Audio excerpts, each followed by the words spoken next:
Good evening good evening good evening. कैसे हो मेरे अर्जुनास? हाँ, कैसी चल रही है पढ़ाई लिखाई? सब बढ़िया। अब तो सेकंड चैप्टर स्टार्ट हो गया। हाँ, कोई पूछे तो बोल देना। छेनू आया था नहीं, अपना पहला चैप्टर का चला गया। कोई पूछे तो बता देना कि पहला चैप्टर हमने कर लिया। अब तो हम टेस्ट देते हैं, अब हम क्वेश्चंस करते हैं। अब हमारे अंदर का डर हट चुका है।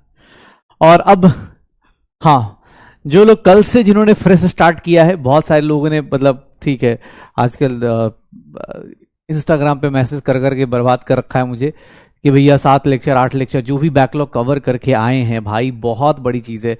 आपका ये फाइटिंग स्पिरिट बहुत अच्छी बात है। जिन लोगों ने बैकलॉग किया, देखो ऑब्वियस है सबके लिए टाइम एग्जैक्ट पैरेलल लाइन नहीं चलती। आप बोल सकते हैं कि जो हम ग्राफ पढ़ते हैं ना, एक स्ट्रेट लाइन ग्राफ, वैसी नहीं होती। ऑब्वियस है डिप्स आते हैं, कभी कभी डाउन्स आते हैं, कभी कभी पढ़ने का मन नहीं करता, घर पे कुछ माहौल ऐसा बन जाता है, तो कभी कुछ बैकलॉग हुआ तो आपका काम है फाइट बैक करना। मेरे पास बहुत सारे मैसेज ऐसे हैं जिसमें लोगों ने फाइट बैक किया है, मूल कॉन्सेप्ट पूरा कंप्लीट किया है और स्ट्रक्चर ऑफ एटम से लाइव क्लास ज्वाइन कर लिया है। तो बहुत अच्छी बात है यार, बहुत बढ़िया। सारे के सारे अर्जुनास बहुत बढ़िया। हाँ हाँ, खुद के लिए लाइक कर लो। हाँ खुद के लिए ऐसे होता है ना, पीठ पे सबासी मार लो, क्या क्या काम किया हम लोगों ने।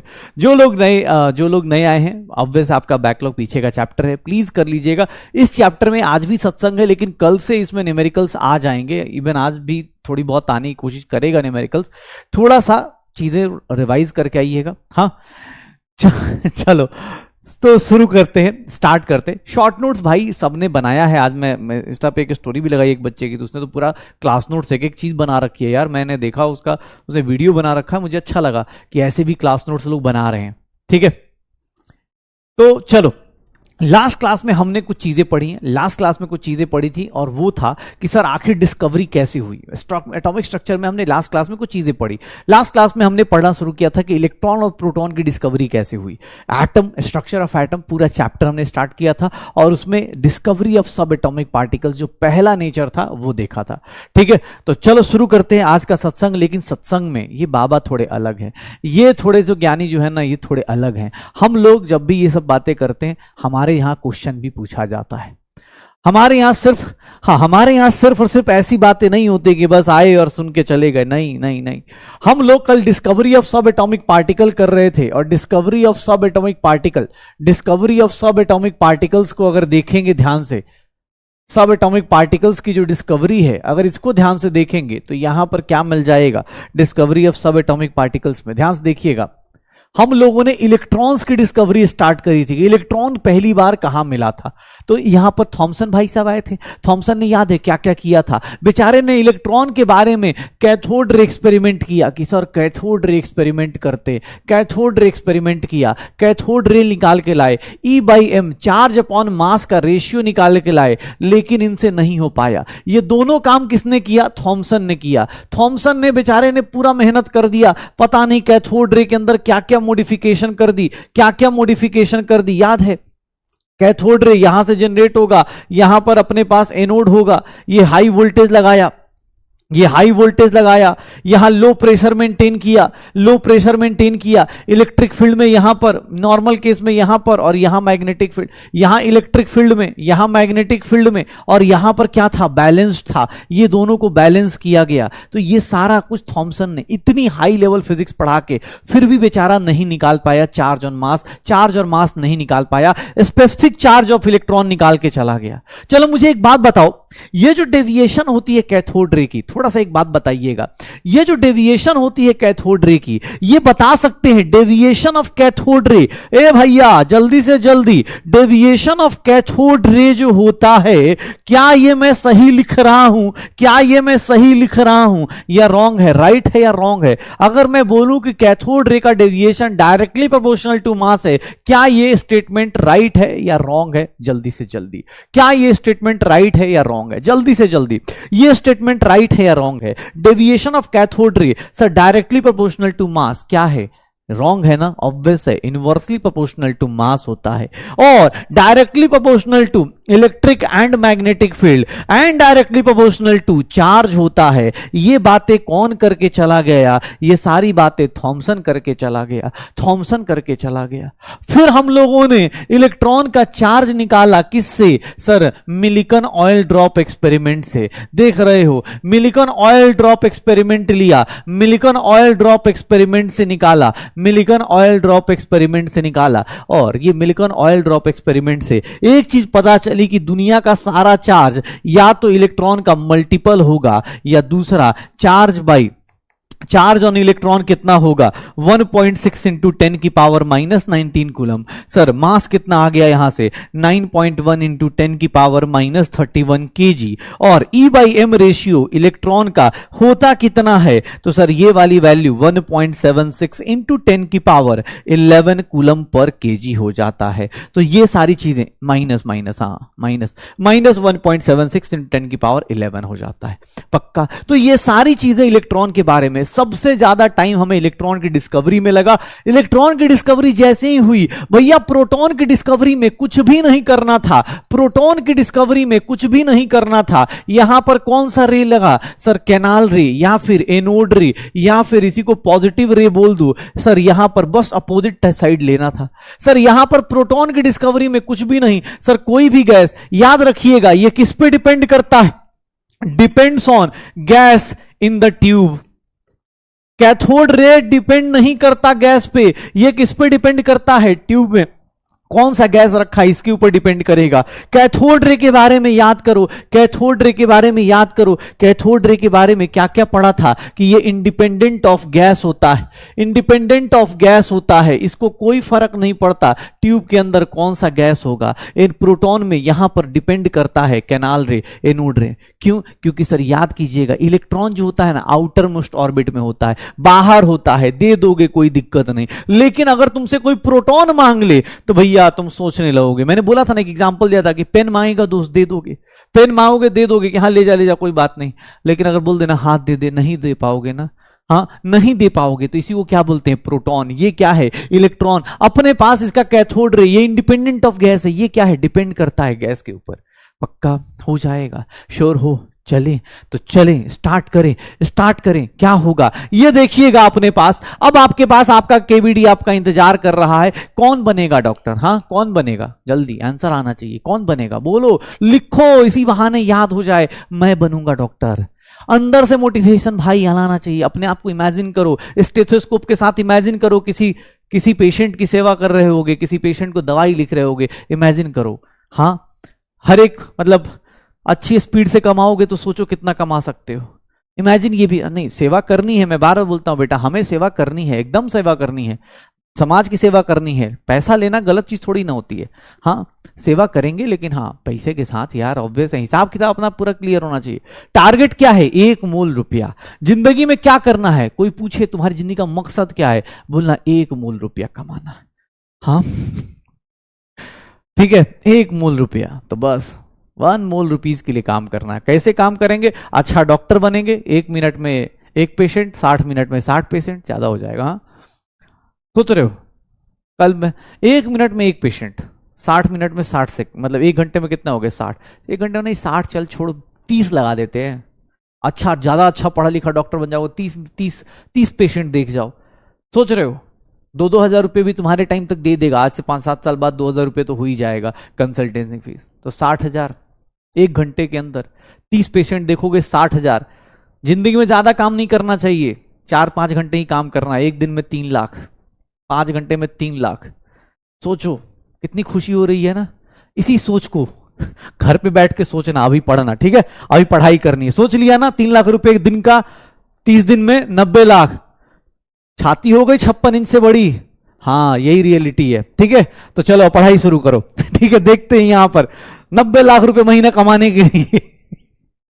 अब आगे चलते हैं, यही पैसे कमाने हैं हमें, इतना ही कमाना है। फिर बोलना है कि मनी इज, हाँ उतना जब कमा लोगे तब बोलना कि यार मनी डजंट मैटर, हाँ, मनी वनी पैसा वैसा मैटर नहीं करता यार, ये सब छोटी मोटी बातें होती है, तब तक पैसा मैटर करेगा। चलो, आपके केबीडी में आपके लिए पहला क्वेश्चन क्या है? पहला question, gases are bad conductor of electricity, their conductivity be increased by. इनकी कंडक्टिविटी कैसे इंक्रीज की जा सकती है? इनकी कंडक्टिविटी कैसे इंक्रीज की जा सकती है? क्या आप बता सकते हो? क्या आप बता सकते हो? Gases are bad conductor of electricity, इसकी कंडक्टिविटी कैसे इंक्रीज करोगे?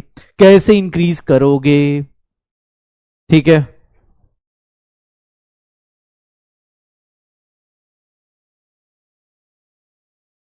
कैसे इंक्रीज करोगे? कैसे इंक्रीज करोगे? Gases are bad conductor of electricity, their conductivity में बी इंक्रीज्ड बाय। कंडक्टिविटी कैसे बढ़ाते हैं सर? प्रेशर को इंक्रीज करके। देखो, स्टेटमेंट ऐसे ही क्वेश्चंस आएंगे, स्टेटमेंट बेस्ड क्वेश्चन ऐसे ही आते हैं। कल ही हमने पढ़ा है आज का केबीडी का पहला क्वेश्चन, प्रेशर डिक्रीज करेंगे, पोटेंशियल डिफरेंस क्या करेंगे? इंक्रीज करेंगे। सर क्या हो जाएगा? सर प्रेशर क्या करेंगे? डिक्रीज। पोटेंशियल एनर्जी क्या करेंगे? इंक्रीज। आंसर क्या आ जाएगा? C is the correct answer, C is the correct answer. ये क्या है भाई?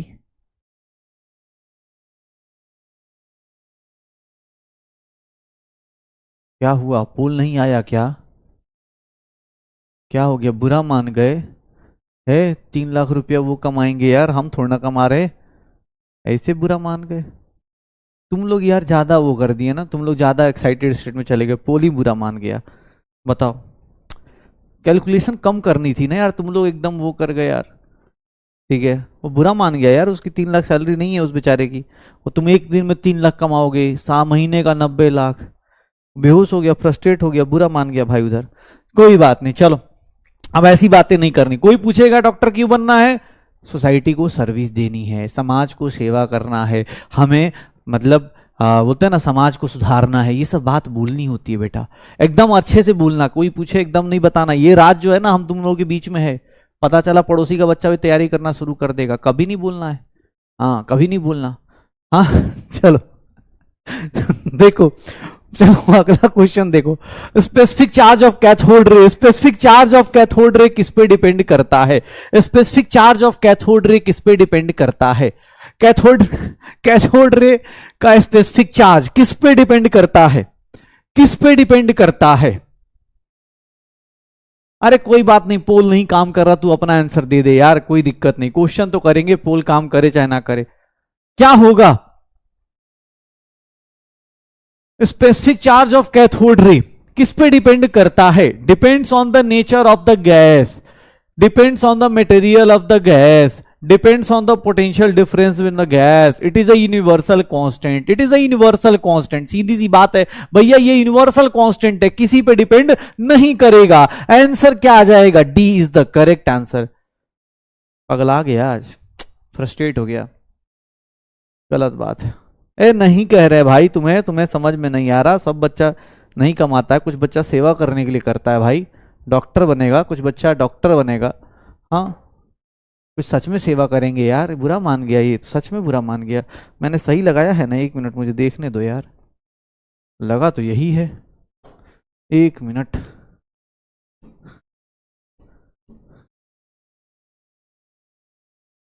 कहाँ गया अर्जुना?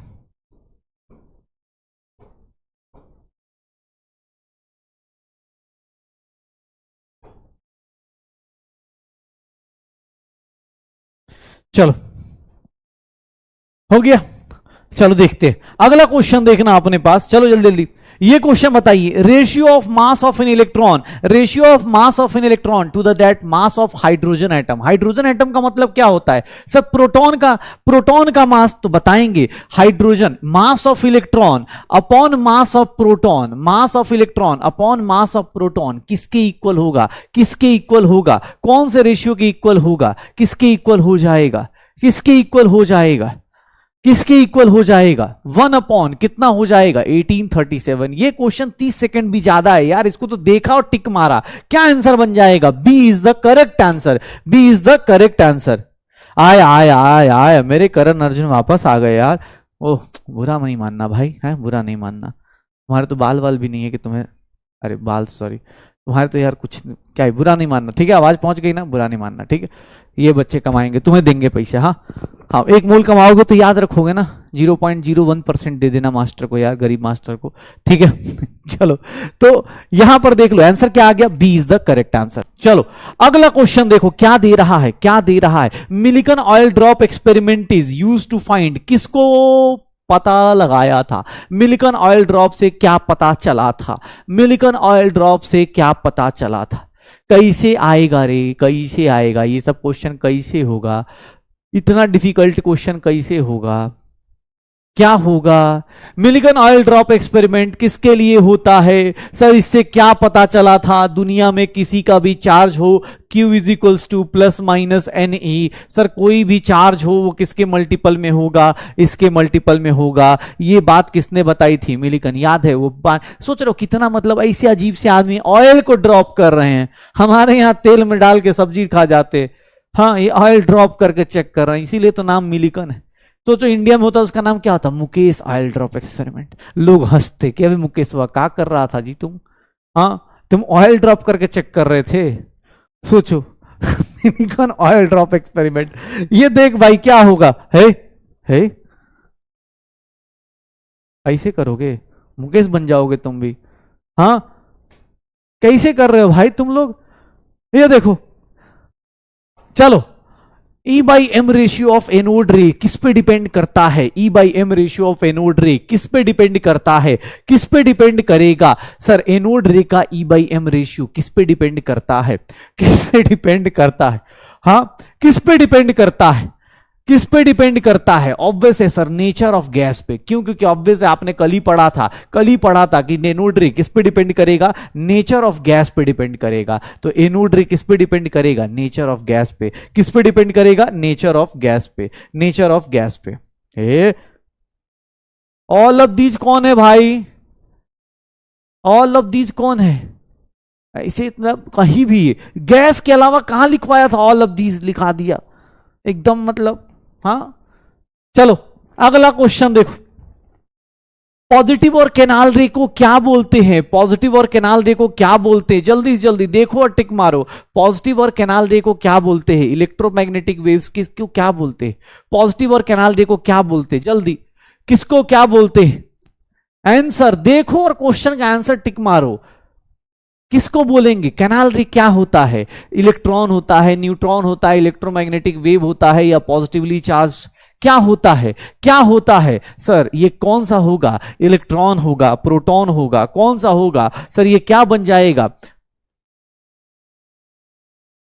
हाँ चलो 60%, positively charge gas, electromagnetic wave तो मैंने बताया ही नहीं, अभी वो आएगा, अभी आजकल में आ जाएगा, आजकल में आ जाएगा। एनोड रे को देखो, अरे भाई साहब स्टेटमेंट, इतना तगड़ा क्वेश्चन, बहुत डिफिकल्ट है यार, इतना तगड़ा क्वेश्चन कैसे करेंगे, ऐसे कैसे करेंगे, चार्ज टू मास रेशियो दिया हुआ है, charge to mass ratio of anode ray depends on the nature of gas, depends on the nature of gas, statement सही है कि गलत है, क्या लगता है भैया, रुझान क्या लगता है, रुझान में क्या लगता है, चार्ज टू मास रेशियो किसका डिपेंड करता है क्या, हाँ सर डिपेंड करता है, तो ये सही हो स्टेटमेंट है। Particles in anode ray carry positive charge, तो ऑब्वियस है भाई ये कैरी करते हैं पॉजिटिव चार्ज, तो both statement 1 and 2 are correct, क्या होगा correct answer, both statement 1 and 2 are correct, दोनों स्टेटमेंट 1 एंड 2 क्या हैं, करेक्ट हैं, दोनों स्टेटमेंट 1 एंड 2 क्या हैं, करेक्ट हैं, पढ़ के आइए, बहुत बढ़िया, आ गए थोड़े से वापस आए मेरे करण, ठीक है, हाँ ये देख लो, नेक्स्ट क्वेश्चन देखिएगा, नेक्स्ट क्वेश्चन देखिएगा, what is the other name for cathode anode ray, anode ray का दूसरा नाम क्या होता है भाई, एनोड रे का दूसरा नाम क्या होता है, what is the other name of anode रे, प्रोटॉन रे, कैटायन रे, थॉमसन रे, कैनाल रे, क्या नाम लेते हैं, अरे भैया क्या नाम होता है, कैनाल रे, इसमें पोल नहीं दिया, ये क्वेश्चन देखते ही टिक मारने वाला था। Select the sub atomic particle that are present in the nucleus of atom, oh my god, इतना डिफिकल्ट क्वेश्चन कैसे हो पाएगा यार, इतना डिफिकल्ट क्वेश्चन कैसे कर पाओगे, जल्दी कौन से लोग न्यूक्लियस ऑफ एटम में रहते हैं, इसी को न्यूक्लियॉन्स भी बोलते हैं। कौन कौन से लोग न्यूक्लियस में रहते हैं, कौन कौन से? सर प्रोटॉन और न्यूट्रॉन्स रहते हैं। क्या हो जाएगा sir? Both 2 and 3, both 2 and 3 they are the correct answer. Correct answer D is the correct answer. चलो नेक्स्ट, अगला क्वेश्चन देखिएगा। What are the essential condition for the production of anode ray? ध्यान सुनिएगा, बहुत प्यारा सा क्वेश्चन है, आराम से अटेम्प्ट कीजिएगा। Essential condition for production of anode ray, anode रे हो चाहे कैथोड रे हो, क्या होना चाहिए? एनोड रे हो चाहे कैथोड रे हो, क्या होना चाहिए? What are the essential condition for production of anode ray? क्या होना चाहिए? कितना आएगा, कैसे आएगा भाई? कितना आएगा और कैसे आएगा? कैसे निकालोगे?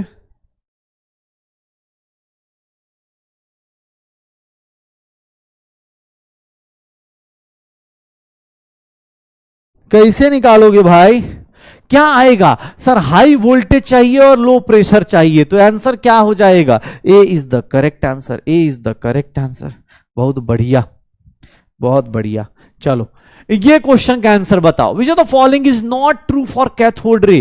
कौन सी स्टेटमेंट नॉट ट्रू है, ट्रू नहीं है? कौन सा ट्रू नहीं है?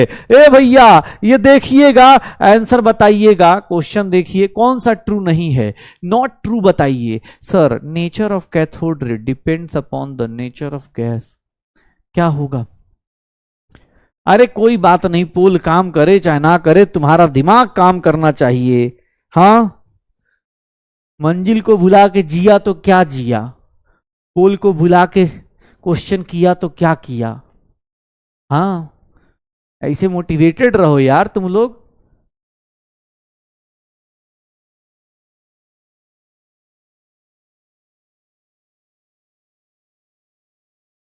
मोटिवेटेड रहो, सुबह से उठ के गाना ये डायलॉग सुना करो, मंजिल को भुला के जिया तो क्या जिया।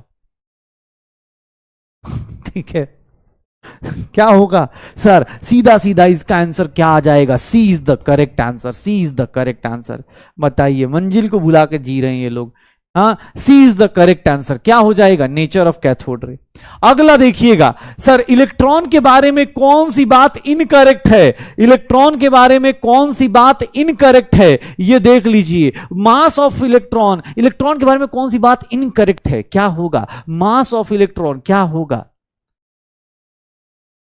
क्या होगा?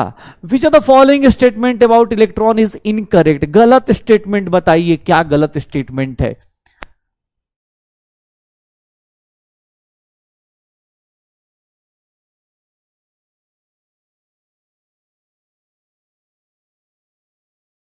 It is negatively charge particle. बात तो सही है। क्या होगा sir? Mass of electron is equals to mass of neutron. हाँ, ये देख रहे हैं कैसे बात कर रहा है, ये भूल चुका है इसकी मंजिल क्या है, इसीलिए इसको याद दिला रहे हैं, मंजिल को भुला के जिया तो क्या जिया। देखिए ये लोग, बहुत बढ़िया, बहुत बढ़िया। चलिए आ जाइए इस क्वेश्चन में। Charge to mass ratio of the electron कितना होता है? Sir charge to mass ratio of the electron, बिना पोल के आंसर बताइए क्या होगा? चार्ज टू मास रेशियो क्या होगा? चैट सेक्शन आपका है, जल्दी से जल्दी क्या होगा? सर सीधा सीधा 10 की पावर 11 देखो आंसर, टिक मारो, आगे चलो। ठीक है, हो गया। कितना क्वेश्चन हो गया यार, जोश जोश में कितना कर दिया। 1 2 3 4 5 6 7 8 9 10 11 12 13 क्वेश्चन आज हमने कर दिया है आप सबके पास। अब 13 क्वेश्चन हमने कर लिया है आज। 13 क्वेश्चन जो कल की क्लास पे बेस्ड था, उन 13 में से कितने सही कितने गलत, 13 क्वेश्चंस कर दिया, हो जाएगा। तो चलो अब फिर से बाबा सत्संग करेंगे, आ जाइए। हाँ, म्यूजिक, स्लो म्यूजिक लगा दिया जाए। तो कल हमने एटम के अंदर, एटम के घर गए, हमने पूछा बेटा कौन कौन है तुम्हारे पास? पहले कौन आया? पहले इलेक्ट्रॉन आया, कूदता हुआ थॉमसन लेके आया कि ये थॉमसन इधर लेके आया, बोला देखिए ना बाबा ये इलेक्ट्रॉन है। इसकी डिस्कवरी हुई, इसकी डिस्कवरी करी हमने, इसको पकड़ पकड़ के हमने सीखा कि सर ये, इसको पकड़ के इससे पूछा तुम कौन हो, तो बताया कैथोड रे हैं, फिर बताया कि चार्ज कैसे, फिर मास बताया। बाबा बहुत परेशानी से इलेक्ट्रॉन को समझा हमने। फिर मैंने पूछा अच्छा दूसरा बताओ। दूसरा बोला कि सर दूसरा क्या होगा? दूसरा बोला कि सर हम प्रोटॉन हैं, हमारा नाम प्रोटॉन है, हम कैनाल रे में आए थे, एनोड रे में आए थे, इलेक्ट्रॉन के अपोजिट डायरेक्शन में हम थे भैया, जस्ट अपोजिट डायरेक्शन में थे। थॉमसन भाई साहब से छूट गए थे हम, कुंभ के मेले में जैसे वो उधर निकल गए हम पीछे रह गए।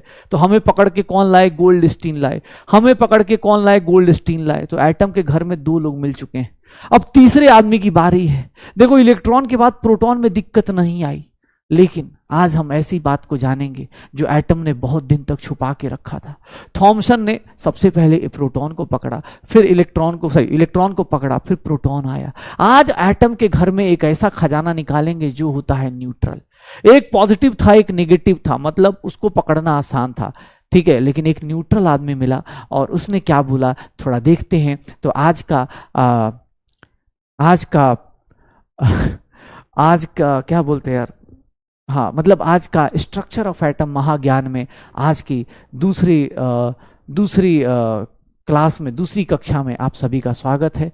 मैं आपके साथ आज हम लोग एटम के घर में फिर से चलते हैं और खोजते हैं न्यूट्रॉन कैसे मिलता है। ओके, तो चलिए शुरू करते हैं, स्टार्ट करते हैं अपने पास स्टार्ट करते हैं। देखिएगा सर डिस्कवरी ऑफ न्यूट्रॉन कैसे होता है, डिस्कवरी ऑफ न्यूट्रॉन कैसे किया? तो मैंने पूछा किसने किया, तो तुमने बोला सर कौन करेगा? James Chadwick. जेम्स चैडविक ने करा। किसने करा? चैडविक ने करा। न्यूट्रॉन किसने डिस्कवर किया? चैडविक ने।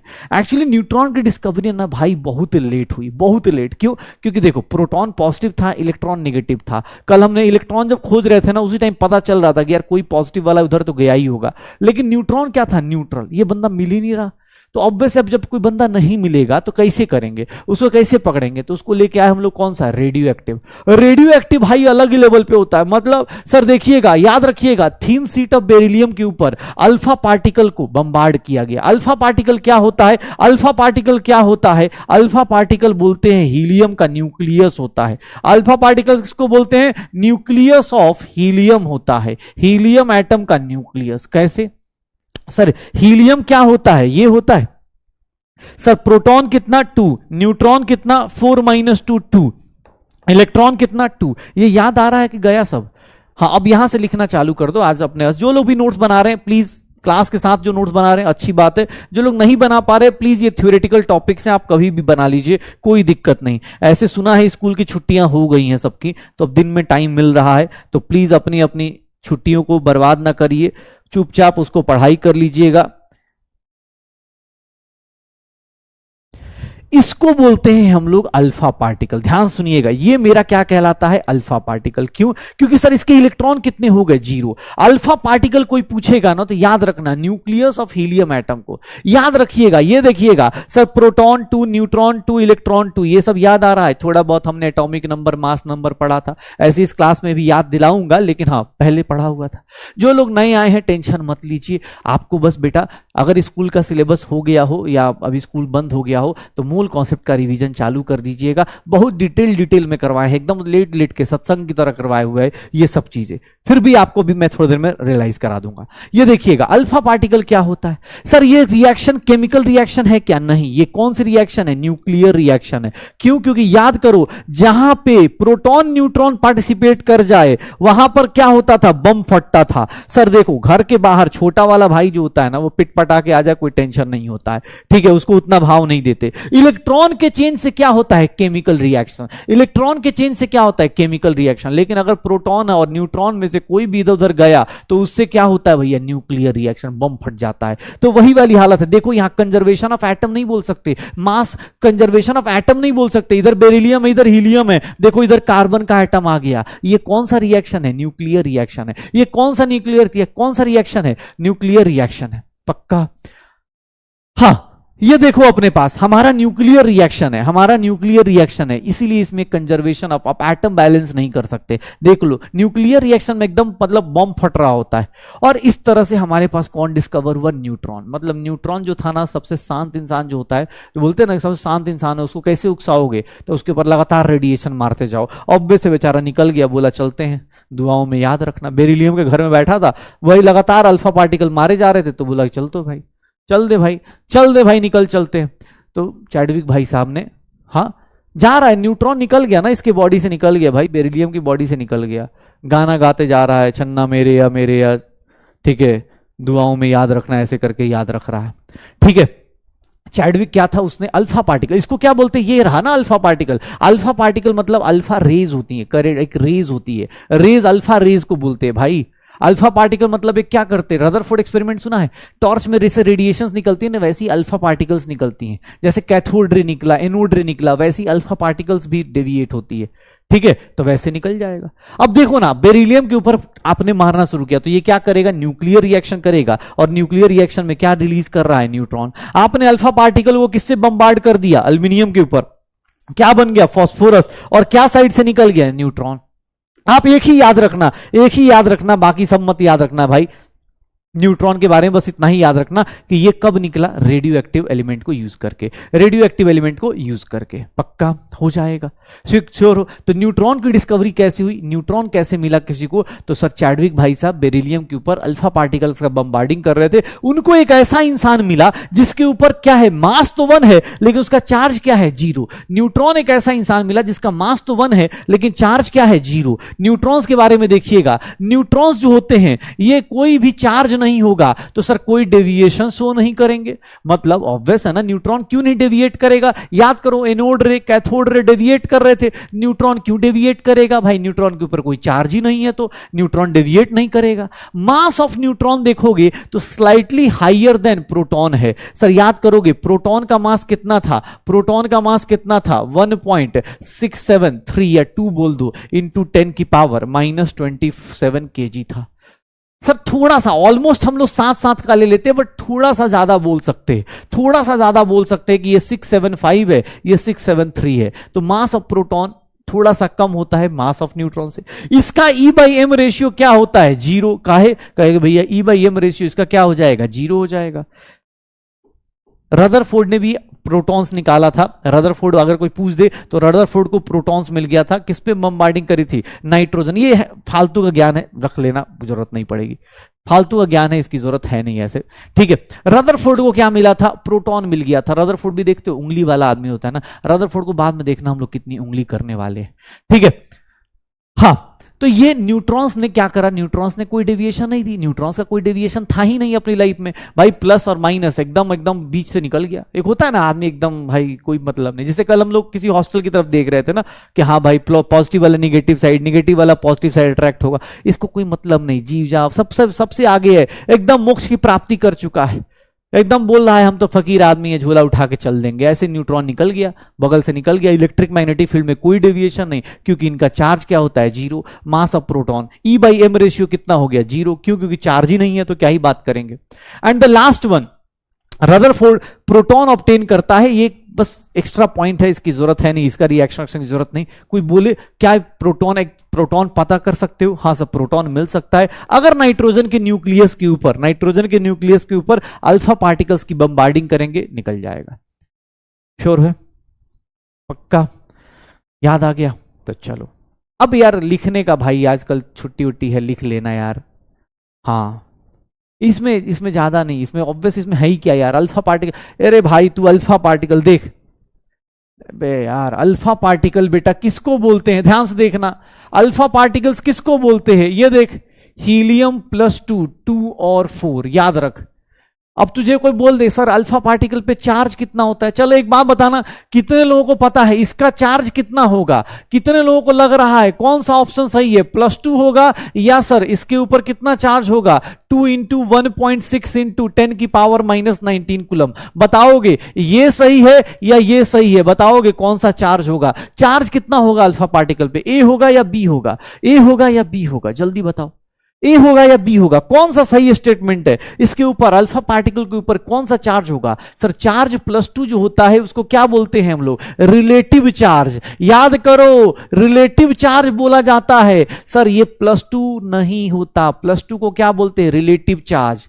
बी वाला ये क्या है, एग्जैक्ट चार्ज। तू अगर भाई एग्जैक्ट चार्ज देखेगा तो याद कर, एग्जैक्ट चार्ज, जो लोग नए आए हैं भैया, इलेक्ट्रॉन दे रहा है, ये बता रहा है कि कटायन बना है, इलेक्ट्रॉन दे रहा है, तो इसको क्या बोलते हैं कि इसने 2 इलेक्ट्रॉन दे दिया, तो इसके ऊपर रिलेटिव चार्ज +2 है। बट एग्जैक्ट कूलम में कोई पूछेगा तो एग्जैक्ट कूलम में कितना आएगा, एग्जैक्ट चार्ज इतना आएगा। पक्का। अब कोई बोले सर मास बताइए, अरे भैया मास कैसे निकालोगे रे, 4 टाइम्स मास ऑफ प्रोटॉन लिख दूं या 4 AMU लिख दूं? याद है? याद है कि अरे सर छोड़ाए हम वो चैप्टर। हाँ, ऐसा तो नहीं लग रहा कि सर छोड़ दिया सर, क्या ये सब फिर से आप मोल कॉन्सेप्ट लेके पहुंच गए? अरे भैया, मोल हर एक जगह पहुंच जाता है, बिना बुलाए मेहमान की तरह कहीं भी पहुंच जाएगा। चल एक बात बता, चल एक और चीज बता, E/m रेशियो अल्फा पार्टिकल का बता, कितना आएगा? चार्ज अपॉन मास रेशियो कितना आएगा?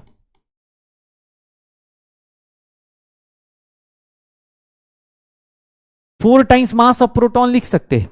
E/m रेशियो प्रोटॉन का लिखेगा तो E/m रेशियो प्रोटॉन का कितना होगा? चार्ज ऑन प्रोटॉन कितना होता है ये देख लो।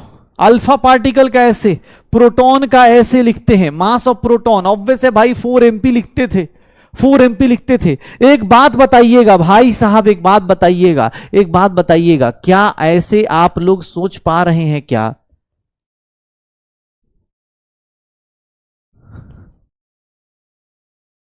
क्या ये रिलेशन आप लोग सोच पा रहे हैं? इन दोनों को कंपेयर कर लीजिए।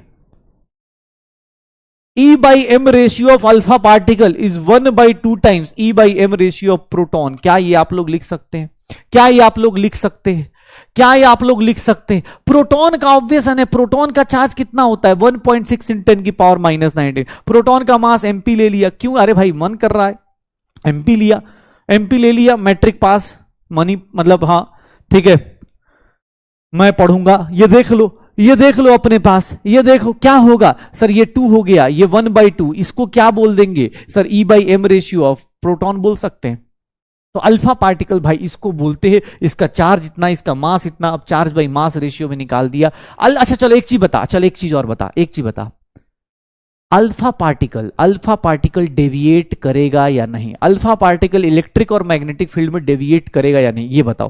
पहले ये बताओ, अल्फा पार्टिकल को अगर मैं पास करूंगा इलेक्ट्रिक या मैग्नेटिक फील्ड में तो क्या वो डेविएट करेगा या नहीं? यस और नो में आंसर बताइए। अल्फा पार्टिकल डेविएट करेगा या नहीं? यस और नो में बताइएगा। क्या होगा?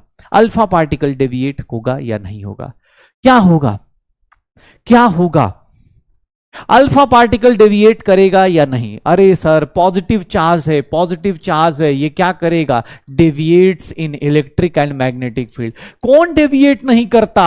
जिसके ऊपर कोई चार्ज नहीं होता। अरे भैया जब तुम्हारे ऊपर कोई चार्ज है तो तुम डेविएट करोगे, क्यों? क्योंकि भैया तुम्हारे ऊपर चार्ज है यार। न्यूट्रॉन क्यों नहीं कर रहा था? क्योंकि उसके ऊपर चार्ज नहीं था।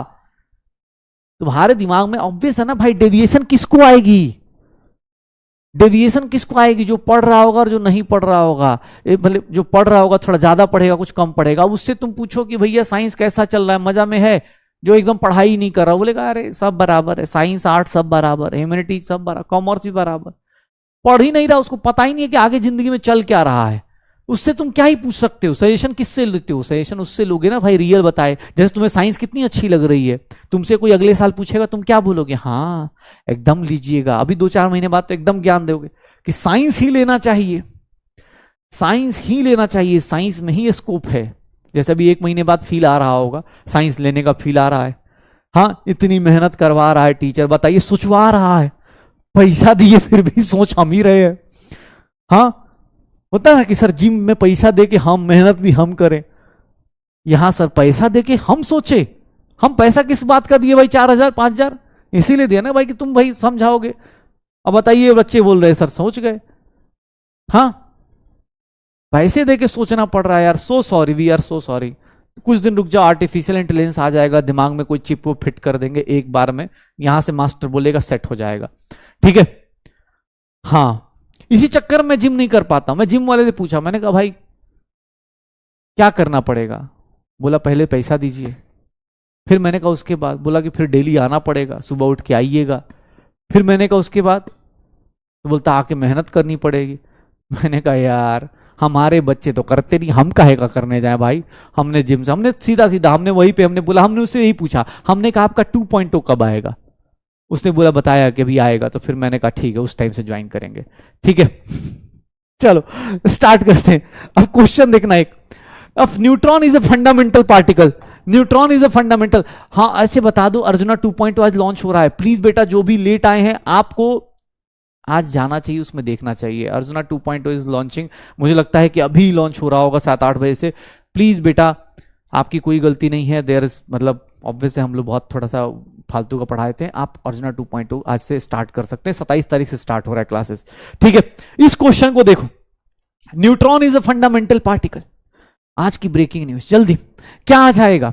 Neutron is a fundamental particle. किसके बारे में? फंडामेंटल पार्टिकल क्या है सर? इसका चार्ज +1 होता है, मास प्लस चार्ज नहीं होता रे, चार्ज नहीं होगा, नो चार्ज नो मास। अबे आदमी ये भूत है थोड़ी ना, न्यूट्रॉन भूत थोड़ी ना होगा सर। चार्ज नहीं होगा, मास तो होगा ना, 1 AMU मास तो होता ही है ना, मास तो 1 AMU का होता ही है इसके पास। तो आंसर क्या आ जाएगा? B is the correct answer, B is the correct answer, B is the correct answer, B is the correct answer. B है वे, रुक जा भाई, B is the correct answer, ठीक है, B is the correct answer.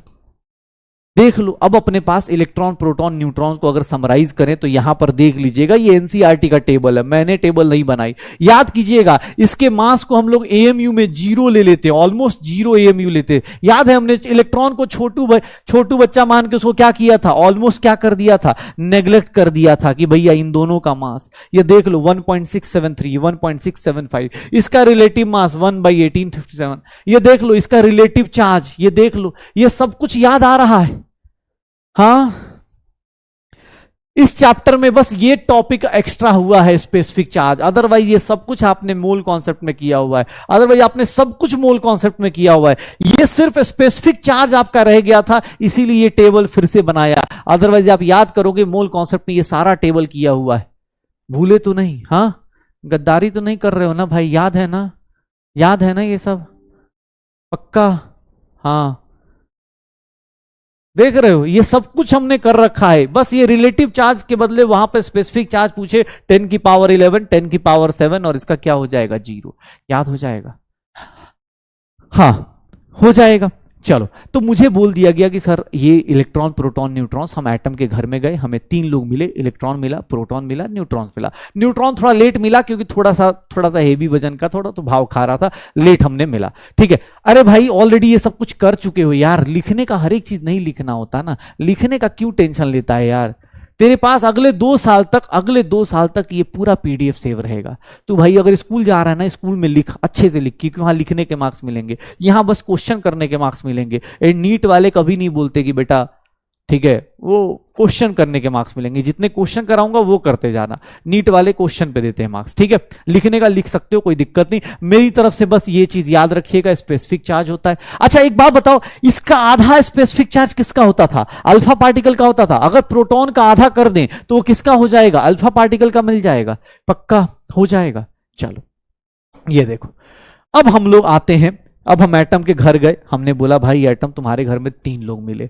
सबसे पहले कौन गया था एटम के घर में? थॉमसन गया था। तो एटॉमिक मॉडल्स का मतलब क्या होता है कि अब आदमी जो है अपना ज्ञान देना शुरू करता है। जैसे थॉमसन को क्या मिल गया? इलेक्ट्रॉन। देखो थॉमसन का कॉन्फिडेंस देखना, एटॉमिक मॉडल हमें 4 मॉडल पढ़ने हैं। कौन कौन से सर? पहले कौन पढ़ेंगे? Thompson model. इस आदमी को सिर्फ इलेक्ट्रॉन मिला था, इलेक्ट्रॉन का ना एग्जैक्ट चार्ज पता था इसको, एग्जैक्ट चार्ज पता था ना, एग्जैक्ट मास पता था इसको। लेकिन देखना कॉन्फिडेंस, थॉमसन ने अपना एक प्रेडिक्शन कर दिया कि भाई साहब मेरा मॉडल ये है। अब सर इसको क्यों पढ़ेंगे? क्योंकि इसके अंदर की जो मेरिट्स है ना, वो एग्जाम हॉल में याद रखनी है। क्योंकि एग्जाम हॉल में जैसे बहुत सारे लोग कुछ वेब सीरीज देख लेते थे, बोलते हैं अरे भाई एटम का एक मॉडल बता दो। वो लोग ऑब्वियसली साइंस वाले स्टूडेंट नहीं है, वो मूवी राइटिंग कर रहे हैं, लिख के बैठ गए। अदरवाइज सबके अंदर ना थॉमसन मॉडल हम क्यों पढ़ रहे हैं? ऑब्वियस मतलब अंधी होता ना कि हवा में तीर तो सबने छोड़ा होगा, लेकिन हम थॉमसन को ही क्यों पढ़ रहे हैं? क्योंकि उसने जो बातें बोली उस टाइम पे वो आज भी वैलिड है। सोचो उस बंदे को सिर्फ इलेक्ट्रॉन के बारे में पता था, उसने जो मॉडल ऑफ एटम बताया उसमें से आज तक बहुत सारी बातें वैलिड है, ठीक है, बहुत सारी बातें आज तक वैलिड है। नहीं बेटा 2.0 में एक चीज और क्लियर कर दूं, जो लोग 2.0 के लिए सीरियसली सोच रहे, बेटा 2.0 में कोई नया पेमेंट नहीं करना। 2.0 बैच जैसे ही स्टार्ट होगा आपके पास आ जाएगा, आपको एक्स्ट्रा पेमेंट नहीं देनी होती है। हाँ, अब यहां पर एक चैप्टर हो चुका है, आप ऑब्वियस एक चैप्टर पीछे जाओगे। अगर आपको बैकलॉग नहीं करना है कोई दिक्कत नहीं, मतलब एज अ टीचर मैं नहीं चाहूंगा कि आप टाइम वेस्ट करो। हो सकता है आपकी मेरे साथ ट्यूनिंग फिक्स ना हो रही हो, क्योंकि मैं बार बार अब जो चीजें मैंने पीछे पढ़ा रखी हैं मैं बोलूंगा, और आपको आना चाहिए, नहीं हो रहा कोई दिक्कत नहीं, अर्जुना 2.2 बहुत अच्छे टीचर्स वहां पे हैं, आप उनसे पढ़ सकते हो, ठीक है। तो चलो, मैं बोल रहा थॉमसन मॉडल। सेकंड वन क्या बोला गया सर, थॉमसन मॉडल को सिर्फ इलेक्ट्रॉन पता था, फिर आया कौन, रदरफोर्ड मॉडल आया। कौन आया, रदरफोर्ड मॉडल आया। रदरफोर्ड मॉडल आया, रदरफोर्ड मॉडल क्या आया, रदरफोर्ड मॉडल क्या आया कि सर ये आया न्यूक्लियस, इसको इलेक्ट्रॉन पता था, प्लस क्या पता चल गया, न्यूक्लियस पता चल गया, न्यूक्लियस पता चल गया, तो रदरफोर्ड ने अपना मॉडल दे दिया। फिर उसके बाद कौन आया, तो सर अब हम लोगों की लाइफ में 4 मॉडल, एटॉमिक मॉडल पढ़ना है, पूरा चैप्टर में यही 4 मॉडल पढ़ना है। बोर्स मॉडल आया, बोर्स मॉडल भाई अलग कहानी करके गया, और चौथा मॉडल आया क्वांटम मैकेनिकल मॉडल। ये क्या आया, क्वांटम मैकेनिकल मॉडल आ गया, क्वांटम मैकेनिकल मॉडल आया, quantum mechanical model, quantum mechanical model सबसे लास्ट मॉडल, और यही है अपने पास सबसे अंतिम वाला। लेकिन हम पहले इन तीनों को पढ़ेंगे, फिर यहां तक पहुंचेंगे, और यहां तक आते आते भाई साहब तुम मेरी ना हर एक बात मान लोगे यहां तक आते आते, क्योंकि इधर इतना न्यूमेरिकल हो चुका होगा, एकदम बस मजा आ जाएगा, ठीक है। एग्जाम हॉल में देखोगे तो कोई पूछे कि थॉमसन मॉडल क्यों पढ़ना है, देखो थॉमसन ने बहुत सिंपल सा मॉडल बताया था, आप सबने 9th-10th में पढ़ा था कि थॉमसन ने क्या बोला था। थॉमसन ने क्या बोला था, ध्यान सुनना, थॉमसन ने क्या बोला था, कुछ इंपॉर्टेंट बातें, प्लीज बेटा सत्संग चल रहा है तो सत्संग की तरह लेना है, हर एक चीज लिखोगे, जिनकी राइटिंग अच्छी है वो लिख लोगे, जिन लोगों की बच जाए प्लीज शाम को पीडीएफ से देख के लिख लेना, ठीक है। ये देखिएगा थॉमसन मॉडल ऑफ एटम क्या है। अब तुम बोलोगे ना भाई क्या सर, ये देखो ये बात ना आज भी ट्रू है। थॉमसन का कोई बोले ना बेटा ये मेरिट में काउंट कर रहा हूं, मेरिट मतलब आज भी एटम को आप क्या लेते हो, स्फेरिकल लेते हो। कोई बोले थॉमसन मॉडल क्यों पढ़ा रहे जब वो फेल हो गया, भाई साहब वो फेल इसलिए नहीं हुआ था, थॉमसन मॉडल में आज भी बहुत सारी चीजें ऐसी हैं जो आज भी आपके मॉडल में सही बैठती हैं। सोचो उस आदमी को सिर्फ इलेक्ट्रॉन पता था, उसने ऐसा तुक्का मारा, ऐसा सही सही चीजें प्रिडिक्ट करी कि आज भी उसको पढ़ना हमें जरूरी है। थॉमसन मॉडल को क्या बोलते हैं कि sir atom, according to Thomson atom क्या था, स्फेरिकल था। सोचो आज भी उसने ये बात बोली थी, radius of atom is approximately 10⁻⁻10 meters, आज भी ये वैलिड है, ये मेरिट है उसका, आज भी ये वैलिड है कि रेडियस ऑफ एटम किसके अप्रॉक्स रेंज में होता है, किसके रेंज में होता है, 10⁻⁻10 मीटर। इसी को क्या बोलते हैं, एंगस्ट्रॉम बोलते हैं। एंगस्ट्रॉम कितना होता है, 10⁻⁻10 मीटर या फिर 10⁻⁻8 सेंटीमीटर, 10⁻⁻8 सेंटीमीटर होगा, श्योर हो गया।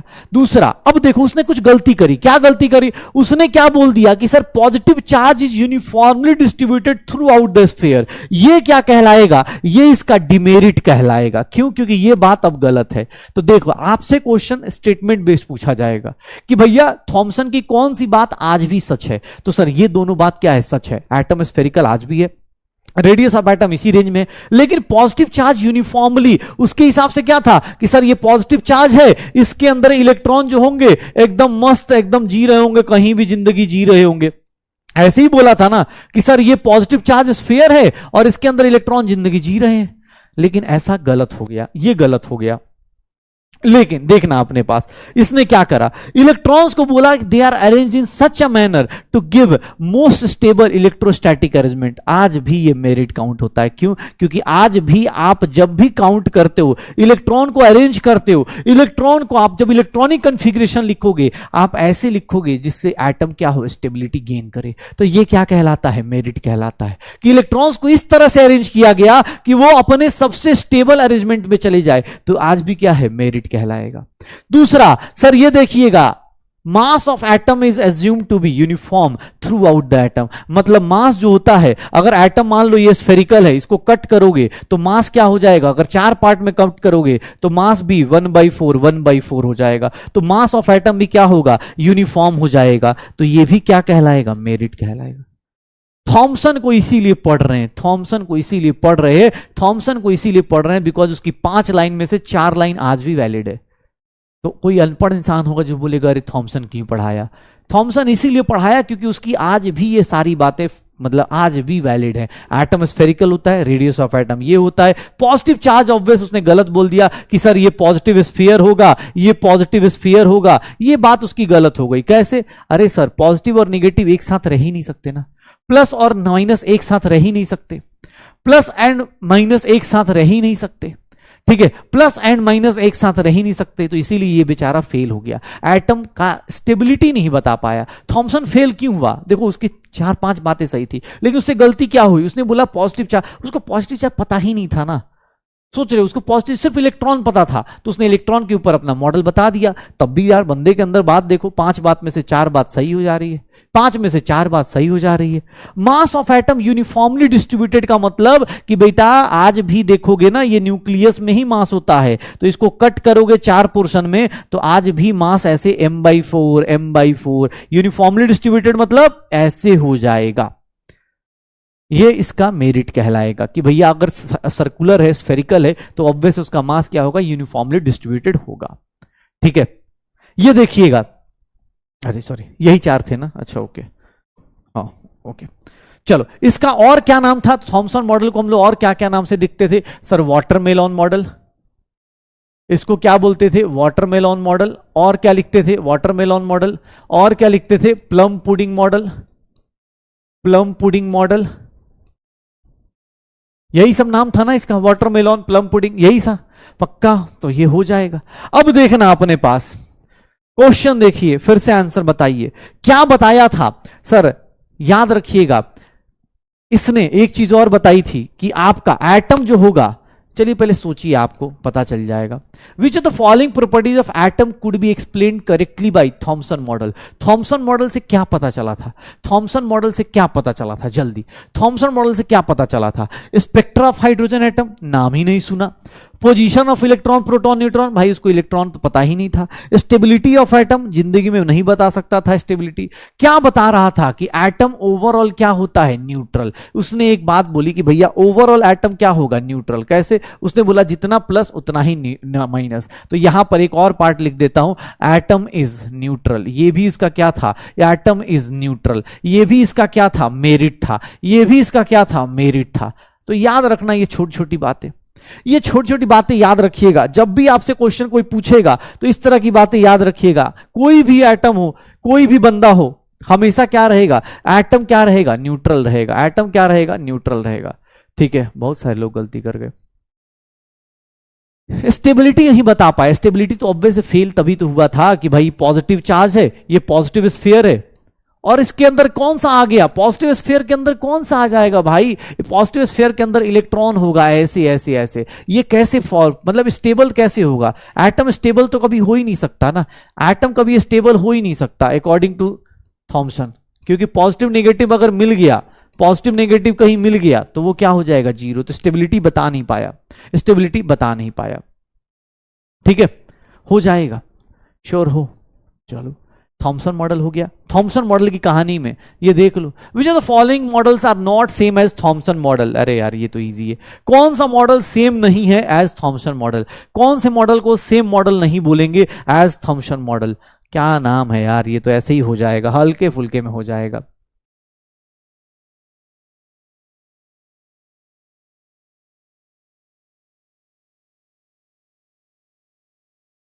क्या होगा?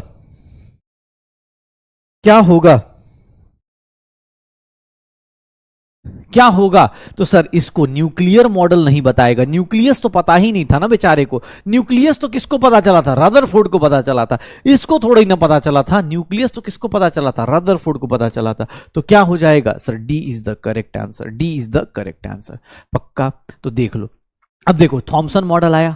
थॉमसन मॉडल क्यों आया था? बिकॉज कैथोड रे डिस्कवर हुआ था। ध्यान सुनिएगा, कैथोड रे डिस्कवर हुआ था। कल कैथोड रे की एक प्रॉपर्टी पढ़ी थी, कैथोड रे जनरेट्स एक्सरे। आज भी आपको कहीं मशीन देख रही हो ना, आप एक्सरे की मशीन जाते हो तो एक्सरे देखने गए हो, एक्सरे की कभी करवाई भी होगी कुछ लोगों ने। एक्सरे क्या होता है कि सर कैथोड रे, पता है क्या होता है? उसका एक अभी सेटअप दिखाऊंगा। कैथोड रे के ऊपर ध्यान से देखना, देखो साइंस क्या होता है। अब थॉमसन मॉडल के जस्ट बाद रदरफोर्ड मॉडल नहीं आया। कभी भी एक एटॉमिक मॉडल के जस्ट बाद दूसरा एटॉमिक मॉडल नहीं आया। बीच में कुछ डिस्कवरी हुई, उसके बाद दूसरा मॉडल आया। जैसे कैथोड रे की डिस्कवरी किसने करी? थॉमसन ने। थॉमसन ने अपना मॉडल बता दिया। कैथोड रे में क्या मिला? इलेक्ट्रॉन। अब कैथोड रे को हमने कल पढ़ा था कि कोई भी हेवी मेटल दोगे, हेवी मेटल मतलब solid, heavy metal solid metal दोगे तो यहां से क्या प्रोड्यूस होता है? एक्सरे प्रोड्यूस होता है। क्या प्रोड्यूस होता है? एक्सरे प्रोड्यूस होता है। क्या प्रोड्यूस होता है? एक्सरे प्रोड्यूस होता है। अब एक्सरे, एक्सरे प्रोड्यूस होता है, ये बात हम लोगों ने पढ़ी थी, लेकिन रियलिटी में पता है एक्सरे कैसे बना था? सर एक्सरे ना गलती से हो गया। थॉमसन का स्टूडेंट था कौन?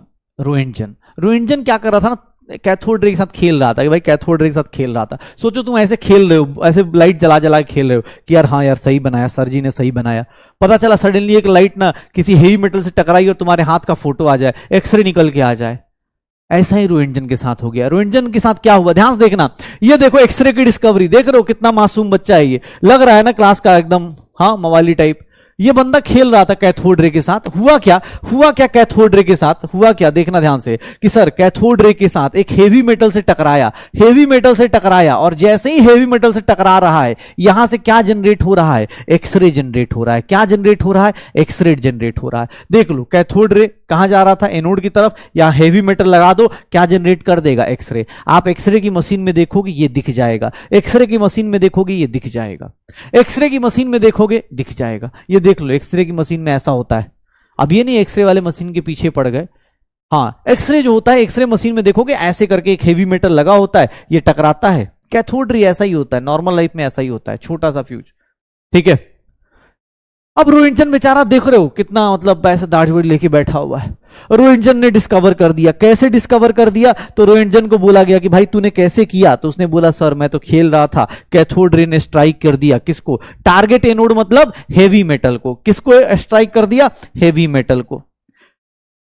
और यहां से क्या बन गया? एक्सरे जनरेट हो गया। मतलब लोग एकदम पागल हो गए यार, लोग एकदम पागल हो गए। लिपस्टिक कौन बोल रहा है यार? लिपस्टिक लग रहा है। कैसे कैसे लोग हैं यार, तुम लोग तो एकदम दिमाग में डाल दोगे यार, ठीक है। कैसे होगा?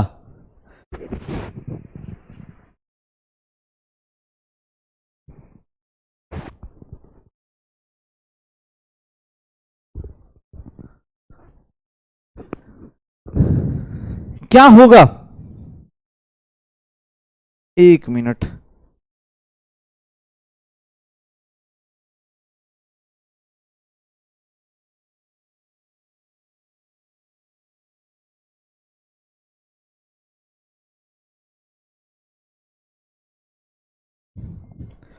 क्या होगा? अरे लिपस्टिक नहीं है भाई, ऐसे मत फील करो यार, तुम लोग हर एक जगह मतलब दिमाग कहां लगाते हो यार, ठीक है। रोहिंजन की यार ऐसे लग नहीं रहा उस तरह का, गेलुजाक्स होता थोड़ा बहुत यूज कर लेते, छोड़ो। देखो यहां पर क्या हुआ, रोहिंजन को कुछ पता चला नहीं कि भाई चमत्कार। सोच रहे तुम खेल रहे हो, तुम्हारे हाथ से बन जाए ऐसे, वो भी लाइफ में पहली बार, आदमी देख के डर जाए कि अबे क्या हो गया, ठीक है। एक्सरे ऐसा ही होता है। उस बेचारे को कोई प्रॉपर्टी नहीं पता थी, उसने बोला यार इस काम करते मैथ्स की तरह क्या ले लेते हैं, मान लेते इसको क्या, एक्सरे मान लेते हैं, इसको क्या मान लेते, एक्सरे मान लेते, इसको क्या मान लेते, एक्सरे मान लेते। तो रोहिंजन बेचारे ने क्या करा, एक्सरे कर दिया। एक्सरे देख रहे हो ये कितना प्यारा सा हाथ, वाथ सही है यार, इसकी सारी उंगलियां। पढ़ लो तुम लोग, हाँ पढ़ लो तुम लोग, तुम्हारे काम आएगा। हाँ ह्यूमन फिजियोलॉजी में पढ़ाया जाएगा कितनी हड्डियां हैं, कैसे होता है, ठीक है। तो ये देख लो अपने पास एक्सरे अपने पास निकल के आया। एक्सरे जो होता है पावरफुल होता है, इलेक्ट्रोमैग्नेटिक रेडिएशन होता है। जहां पर वर्ड इलेक्ट्रोमैग्नेटिक आ जाए मतलब समझ जाना उसके ऊपर कोई चार्ज नहीं होता, डेविएशन नहीं होता। इलेक्ट्रोमैग्नेटिक अभी बता भी देता हूं। इलेक्ट्रोमैग्नेटिक रेडिएशन कोई पूछे इलेक्ट्रोमैग्नेटिक रेडिएशन किसको बोलते हैं, तो इलेक्ट्रोमैग्नेटिक रेडिएशन याद रखिएगा, इलेक्ट्रोमैग्नेटिक रेडिएशन किसको बोलते हैं? दोज रेडिएशन, ऐसी रेज, दोज रेडिएशन या rays which do not deviate in, which do not deviate या deflect, deviate from its path, अपने रास्ते से डेविएट ना करे, in from its path in electric और मैग्नेटिक फील्ड, इन इलेक्ट्रिक और मैग्नेटिक फील्ड, कभी भी अपने रास्ते से बदले ना। उसी को क्या बोल देते हैं, इलेक्ट्रोमैग्नेटिक रेडिएशन बोल देते हैं। उसी को क्या बोलते हैं, इलेक्ट्रोमैग्नेटिक रेडिएशन। तो एक्सरे क्या है, पावरफुल इलेक्ट्रोमैग्नेटिक रेडिएशन होता है। एक्सरे देखते हो ना भाई, एक्सरे ऐसा नहीं कि चलते फिरते करवा रहे एक्सरे, ऐसा नहीं होता है। एक्सरे भाई क्या होता है सर, एक्सरे में आपको देखा होगा, ऐसा नहीं, एक्सरे के आपको ही पता है, एक्सरे एक पावरफुल इलेक्ट्रोमैग्नेटिक रेडिएशन होती है, उसकी वेवलेंथ दी हुई है, अभी पढ़ेंगे वेवलेंथ क्या होता है, अभी बस इतना जान जाइए वेवलेंथ इतनी होती है। एक्सरे में देखोगे तो एक्सरे ऐसे चलते फिरते नहीं कि हाँ डॉक्टर साहब मजा नहीं आ रहा, जिंदगी रोमांचक नहीं लग रही, इंस्टाग्राम पे कुछ रील वील डालनी है, एक्सरे कर लीजिए, ऐसा थोड़ी ना होता है। कि सर आज पता है सुबह सुबह खेलने गए एक्सरे करा के आ गए। ऐसा नहीं होता भाई, एक्सरे पावरफुल होता है। इवन कि अगर हाथ टूटा है तो हाथ का ही करेगा, पैर टूटा है तो पैर का ही करेगा। ऐसा नहीं पूरी बॉडी का एक्सरे करके मजा आ रहा है, घर में लगा के बैठे हैं अपनी बॉडी का। होता ना जैसे नेताजी लोग आजकल ऐसे बड़े बड़े लेआउट लगवा के बैठे हैं ना अपने पास, वैसे एक्सरे करवा के बैठे हुए। ऐसा नहीं होता, रियल लाइफ में ऐसा नहीं होता। एक्सरे क्या है, पावरफुल है। क्यों? क्योंकि भाई ये ना क्या करता है, इसकी पेनिट्रेशन पावर हाई है। पेनिट्रेशन पावर हाई मतलब पूरी बॉडी में। They are used for study of interior structure of atom, bones, इन सब के लिए। They are not deflected by electric and magnetic field and they are high energetic radiation can cause ionization. Obvious है mutation के लिए कर देंगे। ये क्या करेंगे, आयनाइजेशन हमारी बॉडी के अंदर हमारी चीजों को, ऑब्वियस है एटम्स जो भी हमारे मैटर के अंदर पड़े हैं, सेल्स को डैमेज कर सकते हैं। इसीलिए हम लोग क्या कर रहे हैं, एक्सरे ऐसे नहीं कि मजे मजे में करा रहे हैं। डॉक्टर भी देखोगे ना, जैसे कभी मतलब किसी का एक्सीडेंट भी होता है 2-4 दिन बाद करवाता है, 1 महीने बाद करवाता है, 2 महीने बाद करवाता है। ऐसे नहीं कि हाँ चल रहे हैं सर एक काम करो लिपस्टिक वाला बटन दबा दो, ऐसे नहीं होता है ना। ठीक है कि अरे भाई मेरा तो एक्सरे वाला दोस्त है, जाके रोज दिन सर कभी डोले सोले ऐसे करके फोटो खिंचवा रहे हैं। घर में कोई पूछे, घर में आप किसी घर में जाए खाली एक्सरे लगा हुआ है। ठीक है, पेनिट्रेशन मतलब ऑब्वियस है ना भाई, ये क्या करता है, ये क्या करता है, हमारे मसल को पेनिट्रेट कर जाता है, बोन्स को नहीं करता। बोन्स मतलब ऑब्वियस है, बोन्स क्या जाती है स्ट्रक्चर्स ना, देखा होगा ना, हाँ वैसे कर रहा होता है। एक्सरे ऑब्वियस है, ज्यादा एक्सरे यूज करोगे ना तो उससे क्या होगा, हमारे सेल्स डेड हो जाएंगे और वो फिर कैंसर वैंसर कॉज कर लेते हैं। इसलिए देखा होगा जो एक्सरे चलाता है ना, वो अगर अच्छा वाला होगा तो वो क्या करेगा, एक जैकेट पहन लेता है। जब भी एक्सरे चलाना होगा ना, पहले तो सबको बाहर भेज देगा और फिर एक्सरे लगाएगा और वो जैकेट पहन के लगाता है, क्योंकि पता चला सबसे पहले उसी को एक्सरे हो जाए, पहले सॉरी कैंसर हो जाए। ठीक है, तो ये ध्यान रखिएगा, हो जाएगा। एक्सरे जो होगा high penetration power, do not deviated by electric and magnetic field, high energetic radiation can cause ionisation readily. ठीक है, हो जाएगा पक्का। चलो, पेनिट्रेशन का मतलब क्या होता है भाई, तो हाँ ठीक है, हो जाएगा पक्का। चलो, अब मुझसे किसने बोल दिया कि सर ये तो, अब देखो यहां से लाइफ ना लोगों की चेंज हो गई। थॉमसन मॉडल आया, थॉमसन मॉडल में क्या था, इलेक्ट्रॉन था, प्रोटॉन, न्यूट्रॉन्स, कुछ भी पता नहीं था थॉमसन को, उसने सिर्फ इलेक्ट्रॉन की बात करी, कैथोड रे की बात करी। अब कैथोड रे के बाद कौन हो गया, कौन गया, एक्सरे। अब यहां से लोगों के दिमाग में आया भाई ऐसी ऐसी रेडिएशन बहुत सही चीज है यार, ऐसी रेडिएशन पढ़ते हैं। अब ऐसी रेडिएशन को पढ़ने के लिए हमारी लाइफ में क्या आ जाता है, radio active, radio activity. Radio activity क्या है भाई साहब, सुनिएगा, कुछ ऐसे सब्सटेंस होते हैं जो किसकी प्रॉपर्टी दिखाते हैं, रेडियो एक्टिविटी की। मतलब ये रेडिएशंस एमिट करते हैं। रेडियो एक्टिव एलिमेंट मतलब जो रेडिएशंस देते हैं, जो रेडियो एक्टिव होते हैं ना, अपने आप ही रेडिएशन दे रहे होते हैं। रेडियो एक्टिव क्या करते हैं, अपने आप ही रेडिएशंस दे रहे होते हैं। जैसे फॉर एग्जांपल यूरेनियम हो गया, थोरियम हो गया, रेडियम हो गया, फ्रांसियम हो गया। यूरेनियम, थोरियम, रेडियम, फ्रांसियम, ये सब ऐसे हैं। ये सबसे पहले साइंटिस्ट थे जिन्होंने रेडियो एक्टिविटी की बात करी थी। ऐसे कुछ सब्सटेंस होते हैं जो अपने आप ही रेडिएशंस एमिट करते हैं। सुना होगा ना कई मूवीज में या कहीं देखा होगा, रेडियो एक्टिव सब्सटेंस, यूरेनियम जा रहा है तो पूरे मोहल्ले को बंद कर दिया जाता है। ठीक है, हो जाएगा। मैडम क्यूरी नाम सुना होगा कि मैडम क्यूरी थी, उनके हस्बैंड थे, ये दोनों लोगों ने मिलकर रेडियो एक्टिव सब्सटेंसेस बनाए थे, मतलब कि वो करा था। तो ये क्या होते हैं, ये लोग क्या होते हैं, ये ना रेडिएशंस एमिट करते हैं, अपने आप ही एमिट करते हैं। Substances which show the property of radioactivity, they are known as radioactive elements, इन्हीं को बोलते हैं। ये अपने आप रेडिएशन दे रहे होंगे। ठीक है, हाँ तो ये देखो, अब रेडिएशंस, अब यहां से ना लोगों की लाइफ चेंज, थॉमसन मॉडल के बाद ना लोगों की लाइफ चेंज हो गई। क्या हो गया लोगों की लाइफ, सर अल्फा, सर ये एक्सरे आ गया। अब रेडियो एक्टिव लोग पढ़ने लगे क्योंकि उनको रेडिएशंस पढ़ने लगे, रेडिएशंस पढ़ने लगे, अल्फा बीटा गामा रेडिएशंस आ गई। रेडियो एक्टिविटी में अल्फा बीटा गामा, ध्यान से देखना अपने पास। सबसे पहले कौन सी रेज आएगी, अल्फा रेज। ऑलरेडी बता चुका हूं अल्फा रेज क्या होती हैं। सर अल्फा रेज क्या होती हैं, हीलियम का न्यूक्लियस होता है। सर हीलियम का न्यूक्लियस होता है क्या, अल्फा रेज क्या होती हैं, they are doubly ionized helium nucleus. क्या होती है, they are doubly ionized helium nucleus. Sir already बता चुके हैं। अल्फा पे पॉजिटिव चार्ज होता है तो उसके ऊपर क्या होगा, वो डेविएट करेगा। अल्फा रेडिएशन कभी इलेक्ट्रोमैग्नेटिक रेडिएशन नहीं कहलाएगी। अल्फा रेडिएशन कभी भी इलेक्ट्रोमैग्नेटिक रेडिएशन नहीं कहलाएगी। क्यों, क्योंकि वो अपने रास्ते से डेविएट कर रही है, वो अपने रास्ते से डेविएट कर रही है। बीटा रेडिएशन को जस्ट लाइक इलेक्ट्रॉन, याद रखिएगा, बीटा रेडिएशन इलेक्ट्रॉन की तरह ही होगा। बीटा रेडिएशन भी क्या होगा, इलेक्ट्रॉन की तरह ही होगा। देख लीजिए, beta radiation they are negatively charge, They travel with higher velocities compared to alpha radiations and their penetration power is 100 times higher than alpha rays. मतलब अगर किसी ब्लॉक से पास कर रहे हो, ध्यान से देखना, पेनिट्रेशन का मतलब क्या होता है कि अगर अल्फा रेज दे रहे हो ना, तो अल्फा रेज मान लो 1 सेंटीमीटर पास कर रहा है, तो बीटा रेज क्या होगा, यहां तक पास कर जाएगा, बीटा रेज क्या कर जाएगा, 100 सेंटीमीटर पास कर जाएगा सर, इसके बाहर पेनिट्रेट करके बाहर आ जाएगा। तो ये ध्यान देखिएगा।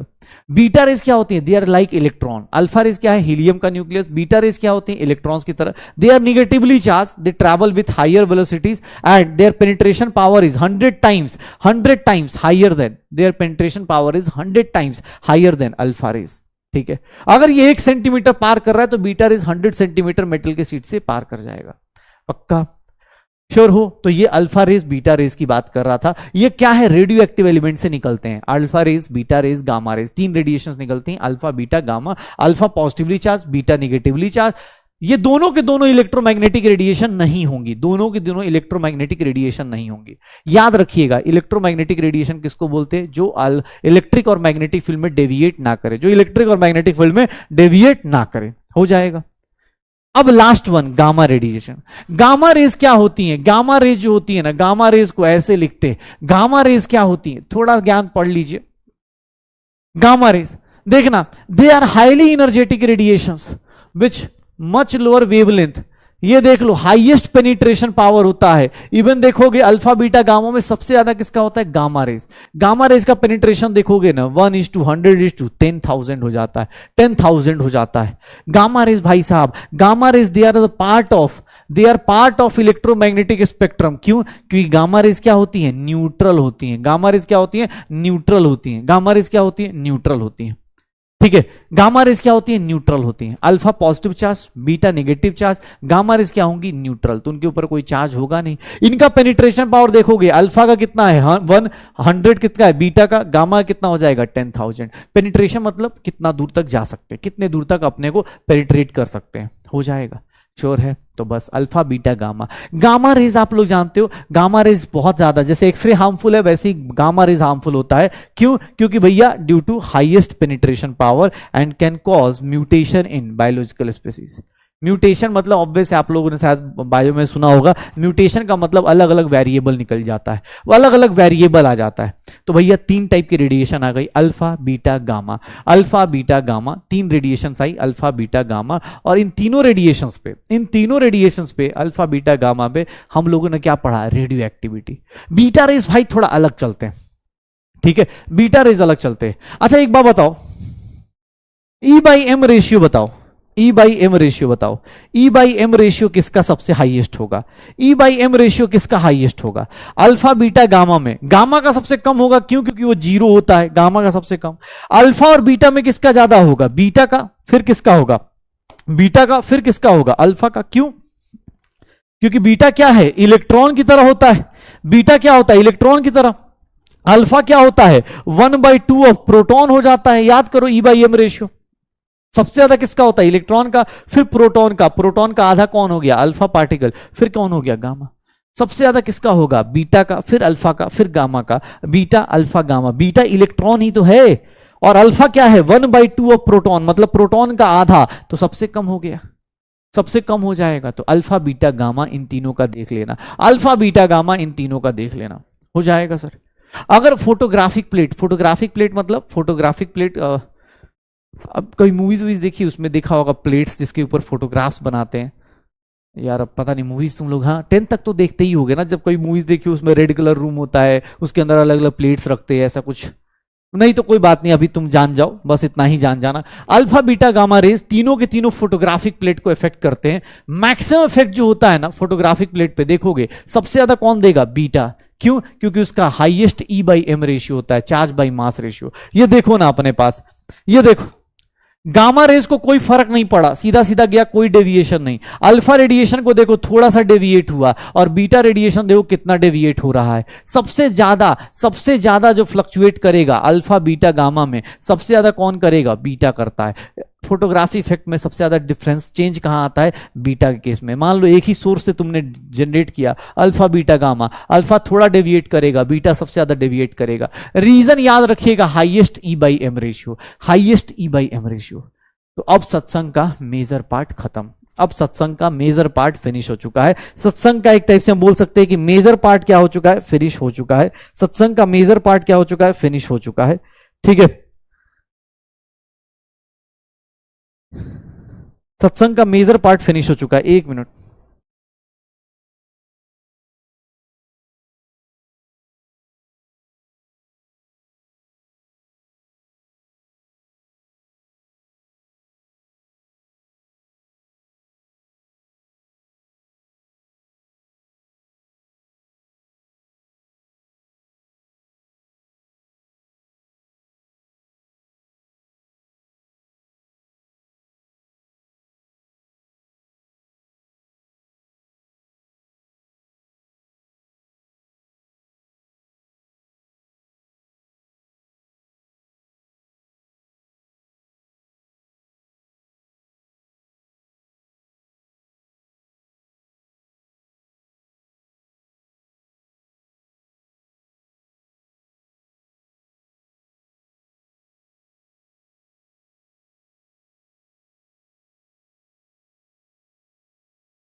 हो गया अल्फा बीटा गामा रेस। अरे भाई रुक जाओ यार, कोई अल्फा बीटा गामा रेस ठीक है, देखो अबे भूत नहीं है यार, टीचर ही है। सत्संग खत्म मतलब कि अब थोड़ा सा, हाँ, आत्मा का प्रभाव नहीं आ रहा है। क्यों रे सत्संग खत्म, हाँ अब आत्मा आ रही है चलो देखो, चलो कैसे कैसे लोग पढ़ा रहे यार, हाँ कैसे कैसे लोग मिले हुए हैं कि मास्टर मान लो 2 मिनट के 2 सेकंड के लिए बाहर जा रहा है, भूत भूत भूत कर बोला किडनैप हो गए। ठीक है चलो, हाँ अभी कुछ नहीं यार, वो मैच अभी शुरू थोड़ा हुआ, 7:30 से शुरू होता है, अभी तुम मैच की बात करने लगे। चलो ऐसे भी देखो आज के मैच में ज्यादा फर्क पड़ता नहीं, ठीक है अगले मैच से देखेंगे। ये देखो क्वेश्चन देखिएगा क्या मिलेगा, विच इज द ट्रू, कौन सा बात स्टेटमेंट सही है, विच of the following is true, कौन सा स्टेटमेंट ट्रू है, कौन सा स्टेटमेंट ट्रू है, कौन सा स्टेटमेंट ट्रू है, ध्यान से देख लीजिएगा। E/M रेशियो पूछ रहा है, E/M रेशियो पूछ रहा है बेटा। अब थ्योरेटिकल पोर्शन खत्म होने वाला है, थ्योरेटिकल पोर्शन अब फिनिश होने वाला है और अब न्यूमेरिकल्स की तरफ, आज तो नहीं लेकिन कल से जरूर स्टार्ट हो जाएंगे numericals. E/M of cathode ray generated by discharging of different gases are different. अच्छा, कैथोड रे गैस के डिफरेंट होने से थोड़ा डिफरेंट होती है, ये स्टेटमेंट काट दो क्योंकि sir cathode ray independent of gas थी। E/M वैल्यू ऑफ एनोड रे generated bye discharge of different gases is same, anode रे डिफरेंट होता है भाई। E/M of proton greater than electron, अबे कैसी बात कर रहा है। अच्छा इसका मतलब चौथा ही ऑप्शन है अपने पास, सर प्रोटॉन का ज्यादा होता है अल्फा पार्टिकल से, प्रोटॉन का ज्यादा होता है अल्फा पार्टिकल से, क्योंकि सर कैथोड रे में गैस चेंज करोगे कोई फर्क तो पड़ेगा नहीं, एनोड रे में गैस चेंज करोगे फर्क पड़ेगा। E/M किसका ज्यादा होता है, इलेक्ट्रॉन का ज्यादा होता है क्योंकि उसका मास कम होता है, प्रोटॉन का कम होता है। सर प्रोटॉन और अल्फा में अल्फा का कम होता है एज कंपेयर टू प्रोटॉन, तो आंसर क्या आ जाएगा, डी आ जाएगा। सत्संग में देख लो आंसर क्या आ जाएगा, डी आ जाएगा। हे सत्संग सही से सुनो यार, तुम लोग क्या कर रहे हो, हाँ सत्संग सुन नहीं रहे हो क्या सही से, बाबा गुस्सा हो जाएंगे, बस यहां से स्टाफ राप मिल जाएगा, दिक्कत हो जाएगी। ठीक है सही से देखो ये क्वेश्चन देखो, alpha particles are represented by, alpha particles are represented by, किससे रिप्रेजेंट करते हैं अल्फा पार्टिकल्स को, अल्फा पार्टिकल्स को कैसे रिप्रेजेंट करते हैं, अल्फा पार्टिकल्स को कैसे रिप्रेजेंट करते हैं, lithium atom, helium nuclei, hydrogen nuclei, none of these. किससे होता है, किससे होता है, अल्फा पार्टिकल किससे रिप्रेजेंट किया जाता है, अल्फा पार्टिकल्स को कैसे रिप्रेजेंट करते हैं, कैसे रिप्रेजेंट करते हैं अल्फा पार्टिकल्स को, अल्फा पार्टिकल्स को कैसे रिप्रेजेंट करते हैं, सर हीलियम के न्यूक्लियस के फॉर्म में रिप्रेजेंट करते हैं, यही तो होता है यार। ये क्वेश्चन यार कोई क्वेश्चन हुआ, देखा आंसर टिक मार दिया, देखा आंसर टिक मार दिया, हो जाएगा। बढ़िया, गुड, 88% जनता, बहुत बढ़िया। चलिए अब देखो तो हमारे पास increasing order of E/M ratio, charge by mass ratio, सबसे ज्यादा बहुत अच्छा क्वेश्चन है, थोड़ा टाइम ज्यादा देता हूं, सोच लो। ई बाई एम रेशियो किसका ज्यादा होगा? Sir E by M ratio सबसे ज्यादा किसका होगा? इलेक्ट्रॉन का, प्रोटॉन का, न्यूट्रॉन का, अल्फा का, किसका ज्यादा होगा? किसका ज्यादा होगा? Increasing order of E by M ratio किसका ज्यादा होने वाला है? किसका ज्यादा होने वाला है? ई बाई एम रेशियो किसका ज्यादा होगा? बहुत बढ़िया। एक बोल रहा है स्कूल से छुट्टी का नोटिस आ गया बेटा, बस इसी बात पे आज जाके पूरा का पूरा रात भर पढ़ाई करो, कल सुबह स्कूल नहीं जाना है। हाँ ऐसा होना चाहिए यार। क्या होगा? थॉमसन मॉडल के बाद भैया रदरफोर्ड मॉडल आने से पहले कुछ कहानियां ये भी थी। कौन सी? Alpha particle, beta particle, gamma rays क्या होंगी? सबसे ज्यादा किसका? इंक्रीजिंग ऑर्डर मतलब सबसे कम किसका होगा? न्यूट्रॉन का भाई। फिर कौन आएगा? सर न्यूट्रॉन के बाद कौन आएगा? प्रोटॉन नहीं। सबसे ज्यादा किसका होगा? इलेक्ट्रॉन का। फिर किसका होगा? प्रोटॉन का। और प्रोटॉन का आधा किसका होता था? सब प्रोटॉन का आधा किसका होता था? अल्फा। प्रोटॉन का आधा अल्फा। तो क्या आंसर आ जाएगा? Neutron, alpha, proton, electron. Neutron, alpha, proton और इलेक्ट्रॉन। तो ये मेरे पास आंसर आ जाएगा। क्या आंसर आएगा? D is the correct answer. D is the correct answer. बाप रे, इंक्रीजिंग ऑर्डर नहीं बताना है, इंक्रीजिंग ऑर्डर बताना है, डिक्रीजिंग नहीं, इंक्रीजिंग ऑर्डर। ठीक है, डिक्रीजिंग ऑर्डर हो जाएगा, श्योर हो। चलो अब मुझे पता चल गया कि भैया ये चीजें हैं, ये भी बता ही दो, कल का क्वेश्चन है ये, कल का क्वेश्चन है। E by M ratio maximum किसका होता है? E by M ratio maximum कब होता है? E by M ratio is maximum for, किसके लिए होता है? सबसे ज्यादा मैक्सिमम, सबसे आसानी से किसका ज्यादा था? सबसे हाईएस्ट किसका था? H प्लस का था, याद है? हाइड्रोजन एटम जल्दी जल्दी दे देता था, याद है? पक्का। तो आंसर क्या आ जाएगा? H प्लस आ जाएगा। आंसर क्या आ जाएगा? H प्लस आ जाएगा। तो अब देखिएगा सत्संग का एक लास्ट पोर्शन, और मतलब ऑलमोस्ट सत्संग खत्म है। अब तो हमारे पास काम की चीज है। क्या?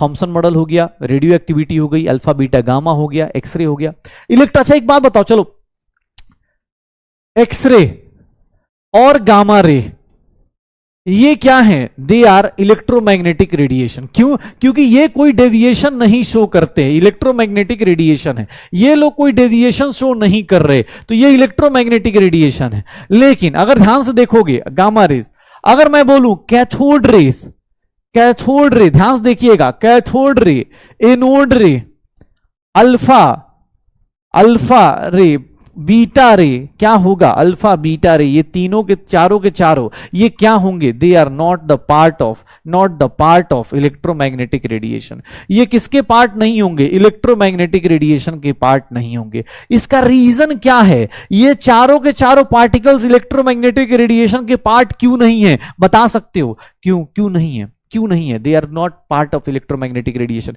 क्यों नहीं है? बिकॉज इनके ऊपर क्या होता है? They are charge particles. जिसके ऊपर चार्ज हुआ वो क्या करेगा? अपने रास्ते से डेविएट करेगा। जिसके ऊपर चार्ज होगा वो अपने रास्ते से क्या करेगा? डेविएट करेगा। ये क्या होते हैं? न्यूट्रल। ये क्या होते हैं? न्यूट्रल। सर जो न्यूट्रल होते हैं वो इलेक्ट्रोमैग्नेटिक रेडिएशन के पार्ट होते हैं, वो इलेक्ट्रोमैग्नेटिक रेडिएशन के पार्ट होते हैं। डेविएशन कौन दिखाता है? जिसके ऊपर चार्ज हो, पॉजिटिव वाला निगेटिव साइड मुड़ जाएगा, निगेटिव वाला पॉजिटिव साइड मुड़ जाएगा। तो इलेक्ट्रोमैग्नेटिक रेडिएशन वो वाले नहीं होंगे जो अपने रास्ते पे डेविएशन दिखाते हो। ये क्या करेंगे? अपना डेविएशन नहीं दिखाएंगे। That's why. पक्का हो जाएगा, श्योर हो। कैथोड रे, एनोड रे, ये सब चीजें पॉजिटिव निगेटिव चार्ज हैं, तो ये सब होगा।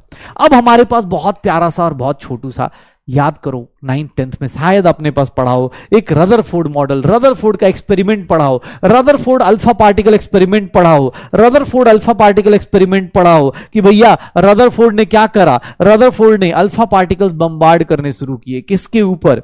ये तो 9th में पढ़ा होगा शायद, मुझे लगता है ये तो 9th में पढ़ा होगा कि रदरफोर्ड ने क्या करा? ये thin gold foil, thickness of 100 nanometers, इसको बम्बार्ड किया। किसके साथ? अल्फा रेस के साथ।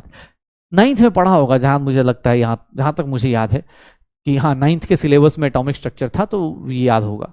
देख लो रदरफोर्ड ने क्या करा? अल्फा रेज को लेके बम्बार्ड करना शुरू किया, और उसकी ना सारी की सारी ऑब्जर्वेशन देखी, सारी की सारी ऑब्जर्वेशन देखी। सर उसके साइड में ना सर्कुलर फ्लोरोसेंट स्क्रीन लगाई गई। ये सर्कुलर फ्लोरोसेंट स्क्रीन थॉमसन के टाइम से लग रहा है, तो आपको ही पता है जब भी अल्फा पार्टिकल्स को स्ट्राइक करता था वो उसको कॉज ग्लो ऑन स्क्रीन, उसको पता चल जाता था कि भाई कितने पार्टिकल्स को मैंने भेजा और कितने पार्टिकल्स के साथ क्या क्या हो रहा है। तो हम सब ने 8th या 9th में ये किया हुआ है। इसका इवन हमने ये भी एक्सपेरिमेंट भी किया हुआ है। देखिएगा ऐसा कुछ एक्सपेरिमेंट होता था, एनसीईआरटी की ये पिक्चर दिख जाएगी आपको कि अल्फा पार्टिकल गोल्ड फॉइल से पास करा, ये ऐसे ऐसे स्कैटर होता है। इसकी ऑब्जर्वेशन देखोगे तो ऐसा ऑब्जर्वेशन होता है कि कुछ बिना डेविएशन के पास करते हैं, कुछ डेविएशन के साथ पास करते हैं, कुछ बहुत सारे, कुछ बहुत कम होते हैं जो पीछे की तरफ मुड़ जाए।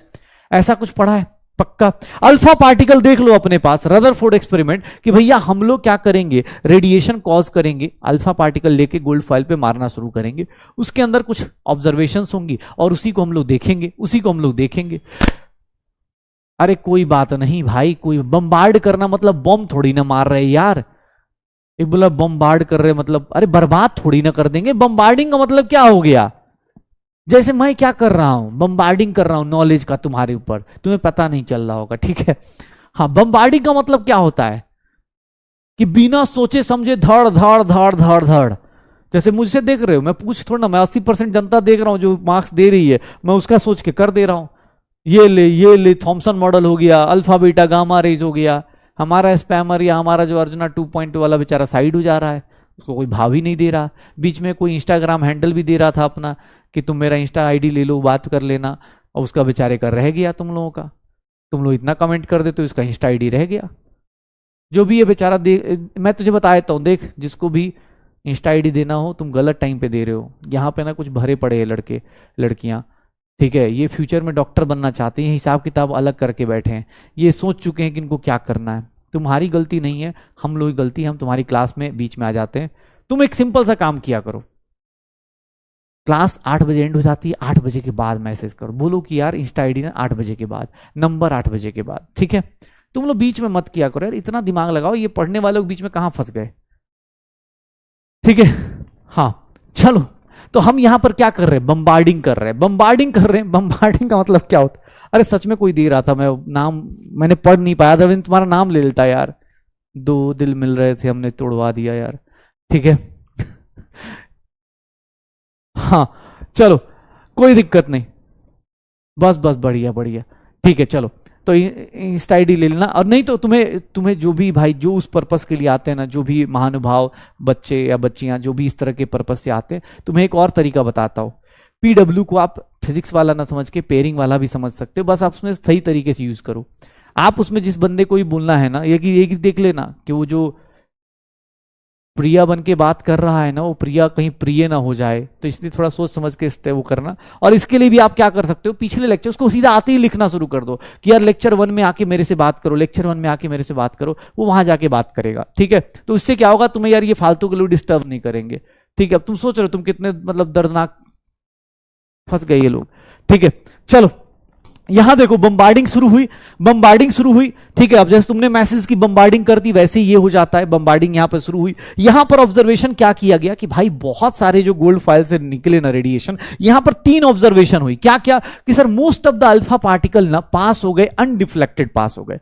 Most of the alpha particles क्या हो गए, अबे सीरियस हो जाओ यार, वो तो निकल गया, ठीक है। चलो तुम लोग पढ़ो, 90,000 रुपए, कितने रुपए, 830, हाँ 3-4 लाख रुपए कमाने थे अपने को। चलो जल्दी, ये देखो most of the alpha particle pass through undeflected चला गया।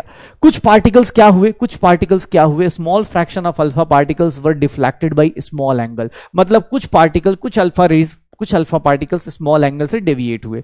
और वेरी फ्यू पार्टिकल्स, मतलब 1 in 20,000 पेनिट्रेटेड या रिट्रैक्ट देयर पाथ, मतलब 20,000 में से एक पार्टिकल अपने रास्ते पे पूरा वापस आया। मतलब अगर आप ऐसे देखोगे तो मोस्ट ऑफ द एटम ये क्या हो रहा है सर, बिना डेविएशन के पास कर रहा है, बिना डेविएशन के पास कर रहा है। मोस्ट ऑफ द रेज क्या हो रही है, बिना डेविएशन के पास कर रही है, बिना डेविएशन के पास कर रही है। एक बहुत ही छोटा सा न्यूक्लियस है, या बोल सकते अल्फा पार्टिकल, थोड़ा सा कुछ लोग डेविएट कर रहे हैं, स्लाइटली डेविएट कर रहे हैं, और कुछ एक में से 20,000 में से एक बंदा वापस आ रहा है। तो इसको हम लोग क्या बोल देते हैं कि ये अपना ऑब्जर्वेशन रहा, ये रदरफोर्ड का अपना ऑब्जर्वेशन रहा, रदरफोर्ड का अपना ऑब्जर्वेशन रहा, ठीक है।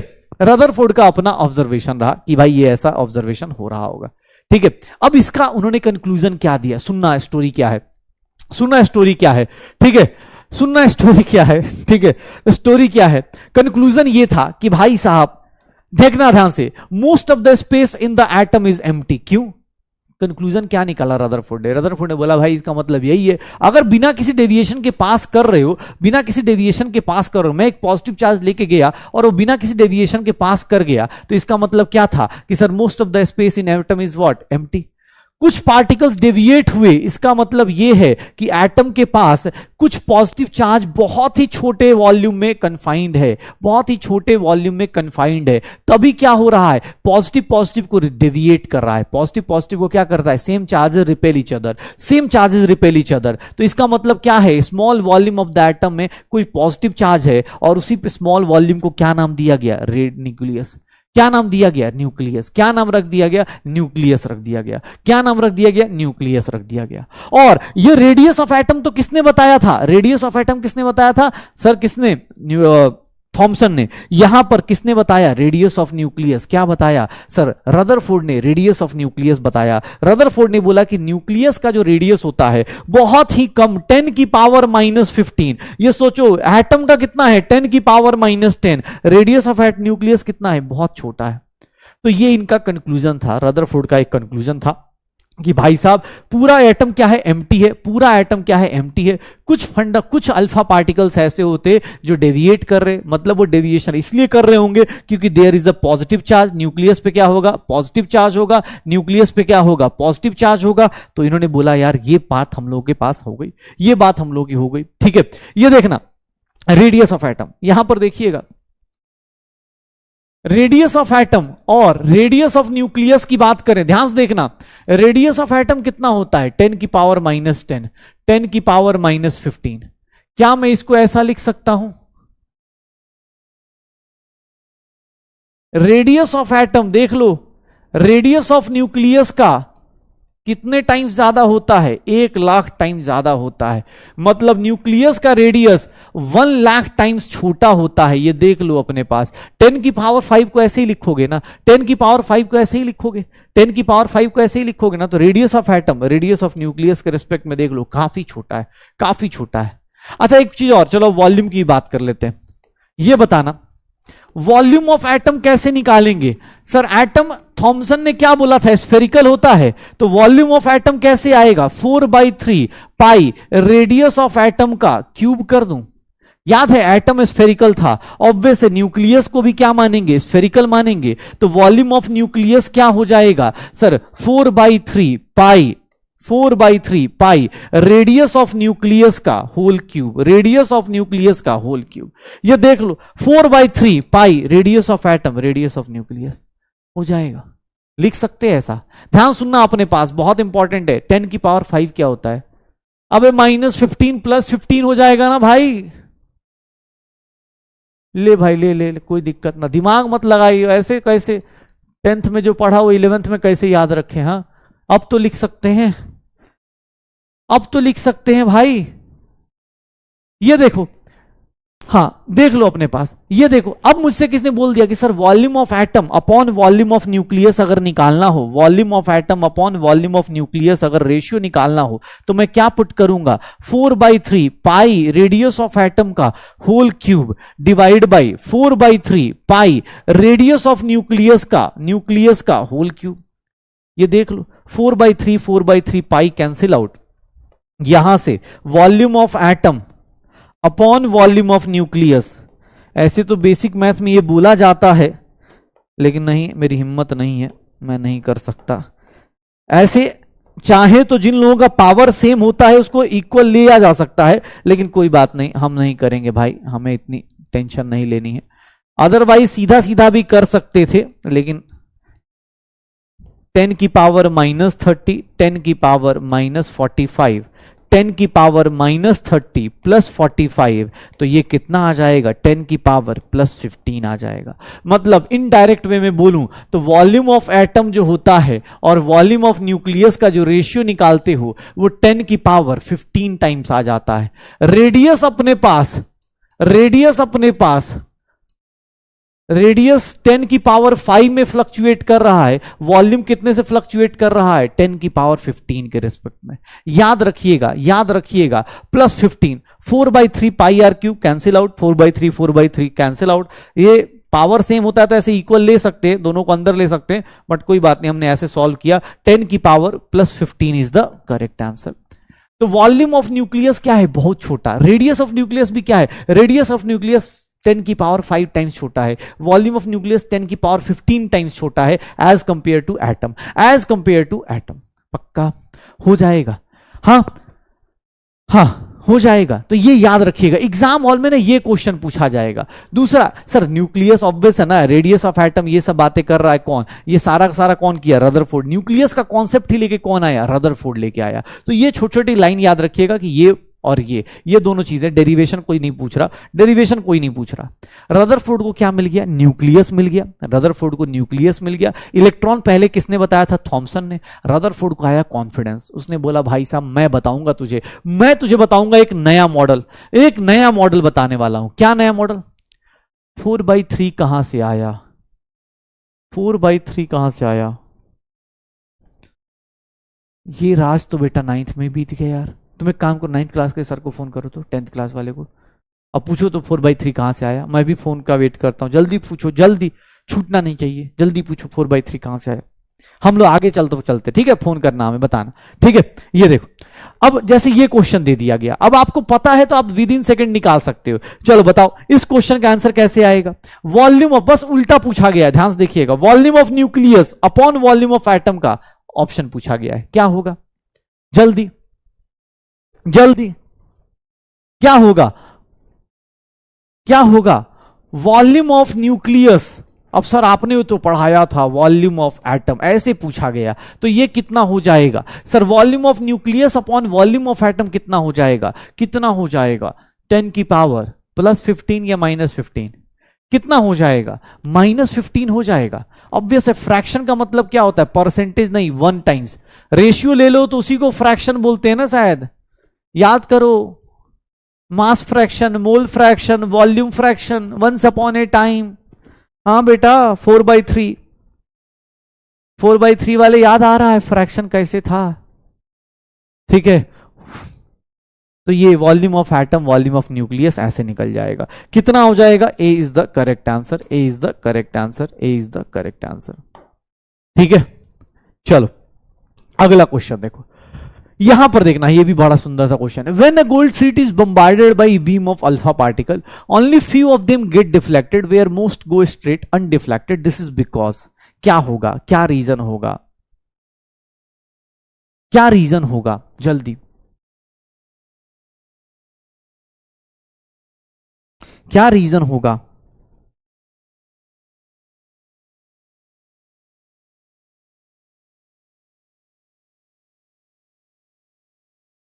क्या रीजन होगा, जल्दी। सर न्यूक्लियस का वॉल्यूम क्या है, ऑब्वियस है ना भाई, बहुत सारा पार्ट इसलिए पास कर रहा है क्योंकि न्यूक्लियस बहुत छोटा होता है, न्यूक्लियस बहुत छोटा होता है ना, तो आंसर क्या आ जाएगा, बी आ जाएगा, आंसर क्या आ जाएगा, बी आ जाएगा, मोस्ट ऑफ द एटम, इसलिए चले गए। चलिए अगला क्वेश्चन देखिएगा, सत्संग के साथ साथ क्वेश्चन भी करते जाइए। विच of the following is not a conclusion of, अच्छा एक minute, conclusion of Rutherford atomic model, ठीक है, जल्दी, क्या होगा, कौन सा कंक्लूजन नहीं है, क्या नहीं होता है, बताओगे, क्या होगा, most of the part inside atom, ये तो बात सही थी। मोस्ट ऑफ द मास कहां पे, न्यूक्लियस के अंदर। साइज ऑफ न्यूक्लियस क्या होता है, बहुत छोटा, ये दोनों सही है। ये डेफिनिट ऑर्बिट, ये वाली बात उसने नहीं बोली थी कि इलेक्ट्रॉन रिवॉल्व करता है, ये बात उसने नहीं बोली थी सर, ये सब बात नहीं बोली थी उसने कि सर डेफिनिट ऑर्बिट में रिवॉल्व करता है। अभी रदरफोर्ड का एटॉमिक मॉडल आएगा तो बताएगा कि कैसे करता है, पक्का हो जाएगा। रदरफोर्ड का मॉडल हम लोग देखते हैं, अभी रुक जाओ, पहले कुछ क्वेश्चंस निपटा दो। ये देखिएगा, radius of nucleus is approximately कितने टाइम्स स्मॉलर होगा, रेडियस ऑफ न्यूक्लियस कितने टाइम्स स्मॉलर होता है as compare to radius of atom, कितने टाइम्स स्मॉलर होगा सर, 1 लाख टाइम्स होगा। Rutherford experiment which established, Rutherford experiment किसने एस्टैब्लिश कैसे हुआ बताइएगा, Rutherford experiment which establish the nuclear model of the atom used a beam of, कौन सा beam use किया था, किसको यूज किया हुआ था रदरफोर्ड के एक्सपेरिमेंट में, बीटा पार्टिकल नहीं, गामा पार्टिकल नहीं, अल्फा रेज, अल्फा रेज को हीलियम न्यूक्लियस बोलते हैं ना कि हीलियम एटम, हीलियम न्यूक्लियस बोलते हैं ना कि हीलियम एटम बोलते हैं। तो आंसर क्या आ जाएगा, आंसर क्या आ जाएगा, हीलियम न्यूक्लियस। अब रदरफोर्ड ने रेडियस ऑफ न्यूक्लियस बताया, ध्यान सुना, रदरफोर्ड ने रेडियस ऑफ न्यूक्लियस बताया, हमें पता चल गया। तो अगर किसी का, सर इफ एन एटम, ध्यान सुनिएगा, an atom having atomic mass, having mass number, याद है mass number A and atomic number Z, याद है एटॉमिक नंबर किसको बोलते थे, जेड को, एटॉमिक नंबर जेड। अगर एटॉमिक नंबर जेड है, मास नंबर ए है, सर अगर आपसे कुछ पूछ दे कि इसका रेडियस ऑफ एटम बताइए, तो ध्यान सुनना, रेडियस ऑफ न्यूक्लियस, न्यूक्लियस के अंदर कौन कौन से लोग रहते हैं, न्यूक्लियस के अंदर कौन कौन से लोग रहते हैं, न्यूक्लियस के अंदर कौन कौन से लोग रहते हैं, प्रोटॉन प्लस न्यूट्रॉन, न्यूक्लियस के अंदर प्रोटॉन प्लस न्यूट्रॉन। तो एक बात बताओ, रेडियस ऑफ न्यूक्लियस किस पे डिपेंड करेगा, ये किसका नंबर था, मास नंबर क्या रिप्रेजेंट करता था, प्रोटॉन प्लस न्यूट्रॉन को रिप्रेजेंट करता था ना, प्रोटॉन प्लस न्यूट्रॉन को रिप्रेजेंट करता था। एटॉमिक नंबर किसको रिप्रेजेंट करता था, सिर्फ और सिर्फ किसको रिप्रेजेंट करता था, प्रोटॉन को रिप्रेजेंट करता था। एटॉमिक नंबर सिर्फ और सिर्फ किसको रिप्रेजेंट करता था, प्रोटॉन को।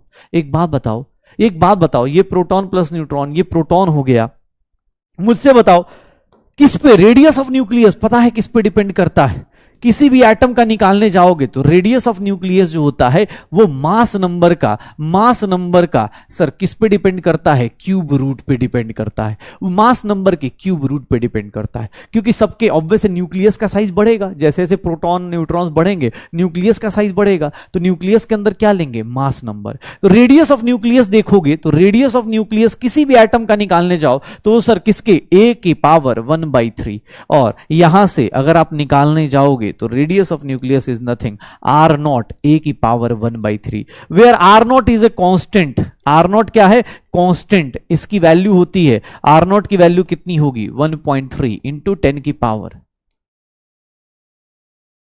ये ध्यान रखिएगा, ये कहां से आया, रदरफोर्ड से आया। रदरफोर्ड ने बोला भाई रेडियस ऑफ न्यूक्लियस क्या होगा, किस पे डिपेंड करेगा, मास नंबर पे। रदरफोर्ड ने बोला रेडियस ऑफ न्यूक्लियस किस पे डिपेंड करेगा, मास नंबर पे। आर नॉट इंटू ए की पावर 1/3। आर नॉट क्या है सर, ये कांस्टेंट वैल्यू है जिसकी वैल्यू इतनी होती है 1.3 इंटू 10 की power -15।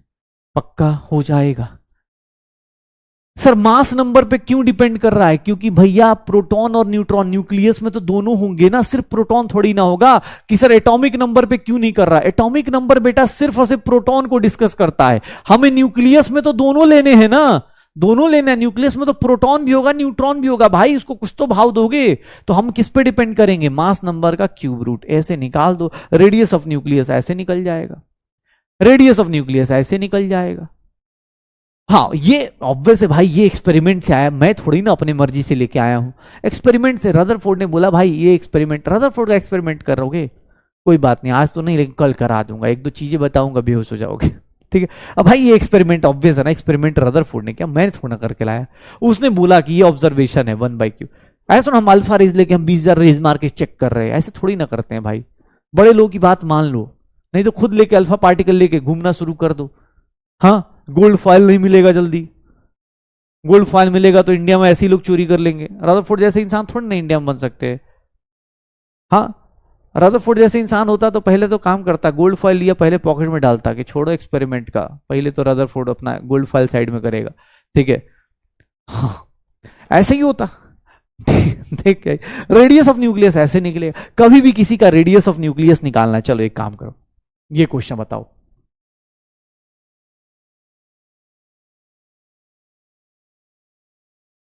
Calculate radius of nucleus of an element having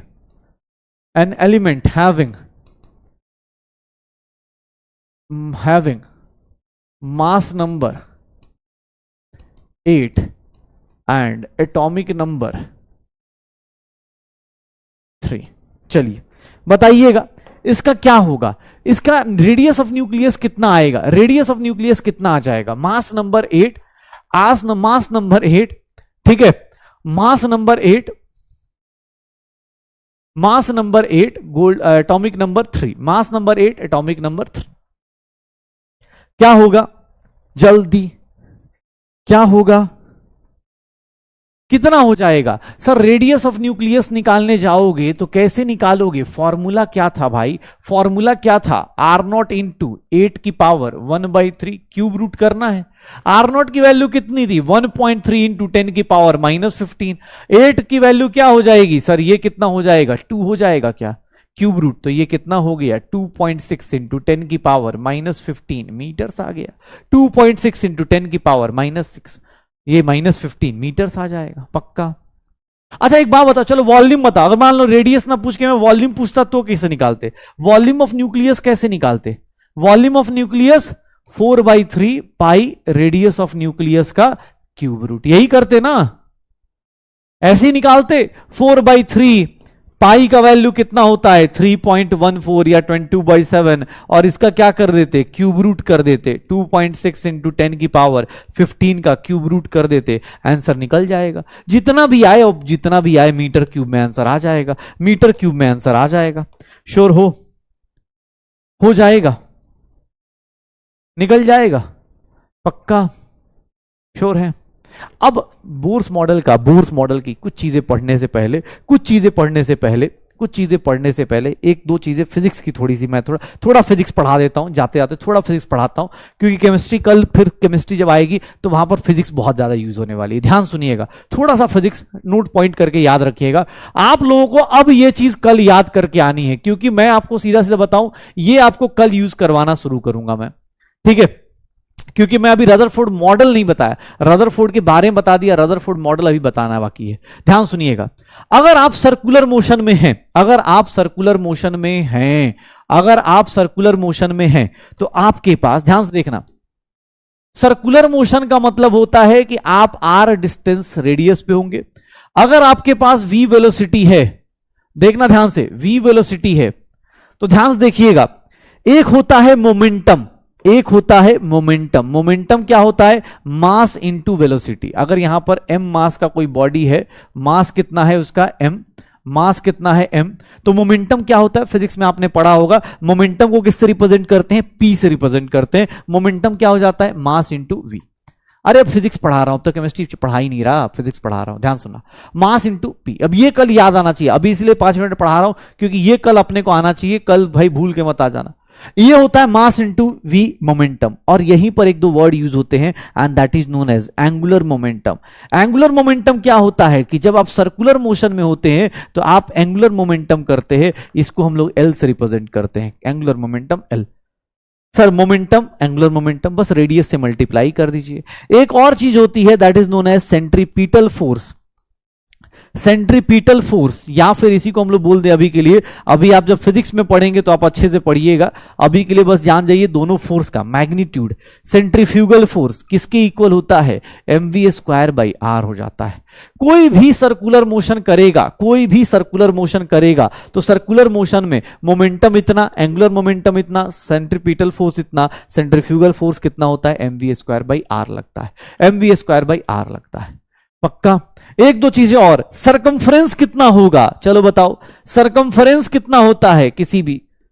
2πr लिख सकते हैं ना सरकमफ्रेंस, याद रखना, ये सब कल पूछूंगा, अभी तो सर आसान है, ऑब्वियस है। सेंट्रीफ्यूगल फोर्स, सेंट्रीफ्यूगल मतलब, अरे भाई जब सर्कुलर मोशन कहीं पे होता है, कभी साइकिल वाइकल या बाइक स्कूटी कभी टर्न करते हुए देखा हो, तो उसमें क्या होता है, एक अंदर की तरफ आदमी इनवर्ड मूव कर जाता है। क्यों मूव कर जाता है? Because there is a pseudo force, एक स्यूडो फोर्स लगता है।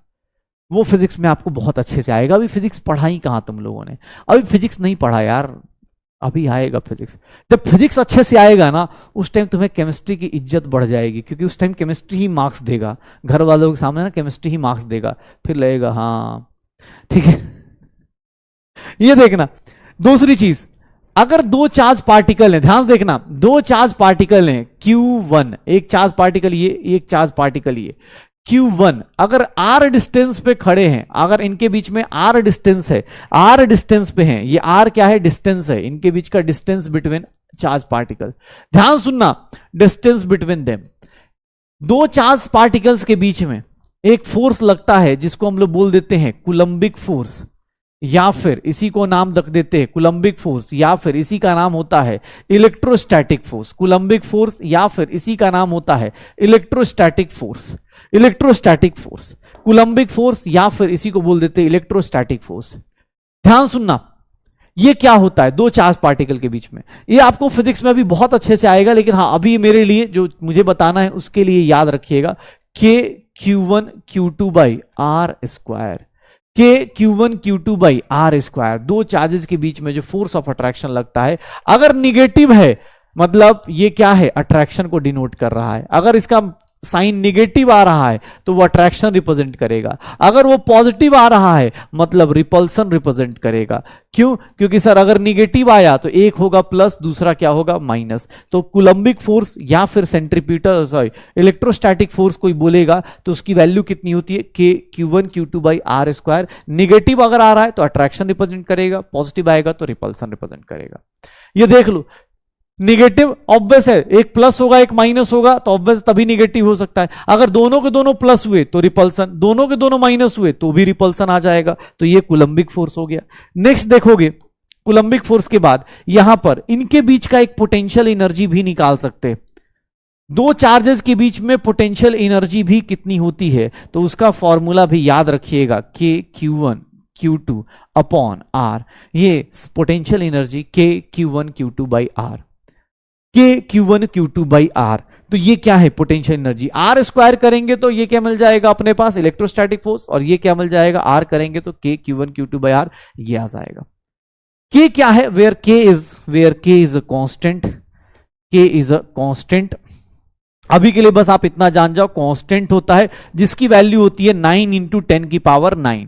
बाकी अभी आपको फिजिक्स जब पढ़ाया जाएगा अच्छे से, इसको पढ़ाने के लिए आपको 11th की बस की बात ही नहीं होती फिजिक्स पढ़ने की, ये 12th में पढ़ाया जाता है क्योंकि ये बहुत हाई लेवल है। तो अभी देखेंगे के जो होता है 1/4 पाई एप्सिलॉन नॉट होता है। अब वो वैल्यूज आपको नहीं जाननी है कि ये क्या होता है वो क्या होता है, आप बस इतना जानिए कांस्टेंट होता है जो दो चार्जेस के बीच में, जैसे ग्रेविटेशनल कांस्टेंट था ना, याद है जैसे फिजिक्स में एक फॉर्मूला आता था कि दो मास है M1 M2, इनके बीच में सर फोर्स लगाना है तो क्या आता था, G M1 M2 by r square. वही सेम चीज है, बस यहां चार्ज आ गया और कुछ नहीं। यहां के क्या है, कांस्टेंट 1/4 पाई एप्सिलॉन नॉट हो जाएगा। के क्या है, अब ये फिजिक्स का पोर्शन आपको बेसिक पता होना चाहिए क्योंकि कल आपको ये सब चीजें यूज करवानी है मुझे, इसीलिए बता रहा हूं और कुछ नहीं। पक्का? चलो खुश रहो आबाद रहो यार, काहे का इतना टेंशन लेते हो यार। होमवर्क क्या है तो सर डीपीपी है, डीपीपी है, और अगर हो सके तो एनसीईआरटी रीड कर सकते हैं। प्लीज आप सब लोग एनसीईआरटी की रीडिंग करना शुरू कर दीजिए। जो थ्योरेटिकल पोर्शन फिनिश किया है रदरफोर्ड तक का फिनिश कर लीजिएगा। कल रदरफोर्ड मॉडल एक बार जरूर बताऊंगा, लेकिन हाँ कोशिश कीजिएगा एनसीईआरटी रीडिंग करते रहिए। रदरफोर्ड मॉडल तक एनसीईआरटी रीड कर लीजिएगा, जो में कुछ कहानियां और मिल सकती हैं आपको। बाकी पढ़ते रहिए, एंजॉय करते रहिए, और भैया हो पढ़ने वाले लोग तुम्हें पता है क्या करना है। हाँ वोटिंग, पूरी दुनिया मतदान कर रही है, मतदान करते रहिए, ठीक है।